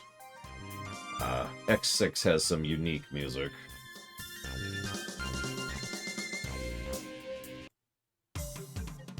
No. There we go. So, Quest for Glory 1. We have a net story score. I should put a number here. We have a net story score of +7 to story, which is actually quite respectable. Especially for a game which kind of lacks story presentation, like a game from the 90s. On the gameplay axis, we have -7, which is actually not nearly as bad as it could be. For a bit of perspective, Fallout 2 had a worse gameplay score than that. And Fallout 1 had a much worse gameplay score than that. Still respectable, for reasons I'll talk about in a minute. But I'm doing this out of order because I'm stupid. So, the story and gameplay ratios, however, are both 0.94 and -0.94 respectively, which is why I'm just kind of brushing over that. But our interesting part here is the story positive ratio, which is 100%, no story negatives. And the gameplay positive ratio is 29.41%, leaving us with a golden number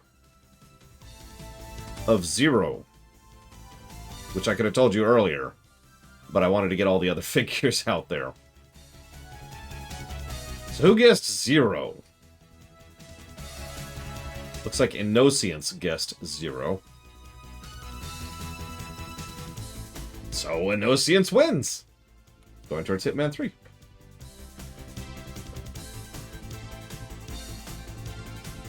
Blade did too. Oh, so did Blade. Okay, then. I want you two to fight to the death to decide who wins. Final thoughts. Obviously, a golden number of 0 says it all, honestly. Because 0 is exactly neutral.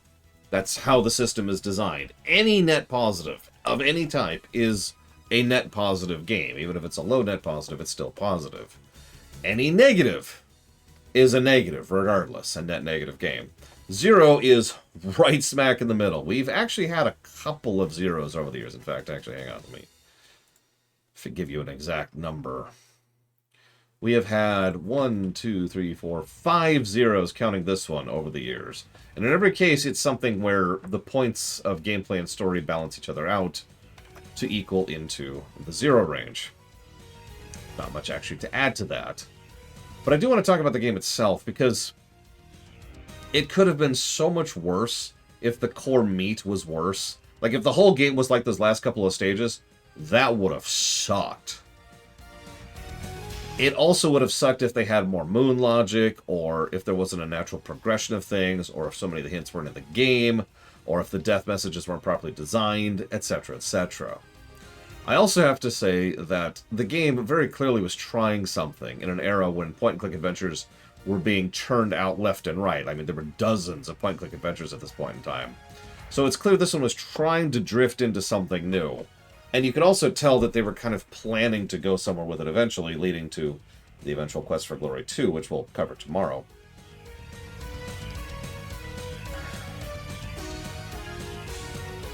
I feel like if this game was made today, it would overall perform a lot better if you got rid of the interface problems, if you got rid of the save system problems, if you got rid of the HUD problems, if you got rid of the audio balancing problems, get rid of the bugs, put in a proper map, and design the info in game properly. That would still leave a couple of negatives, 3 actually.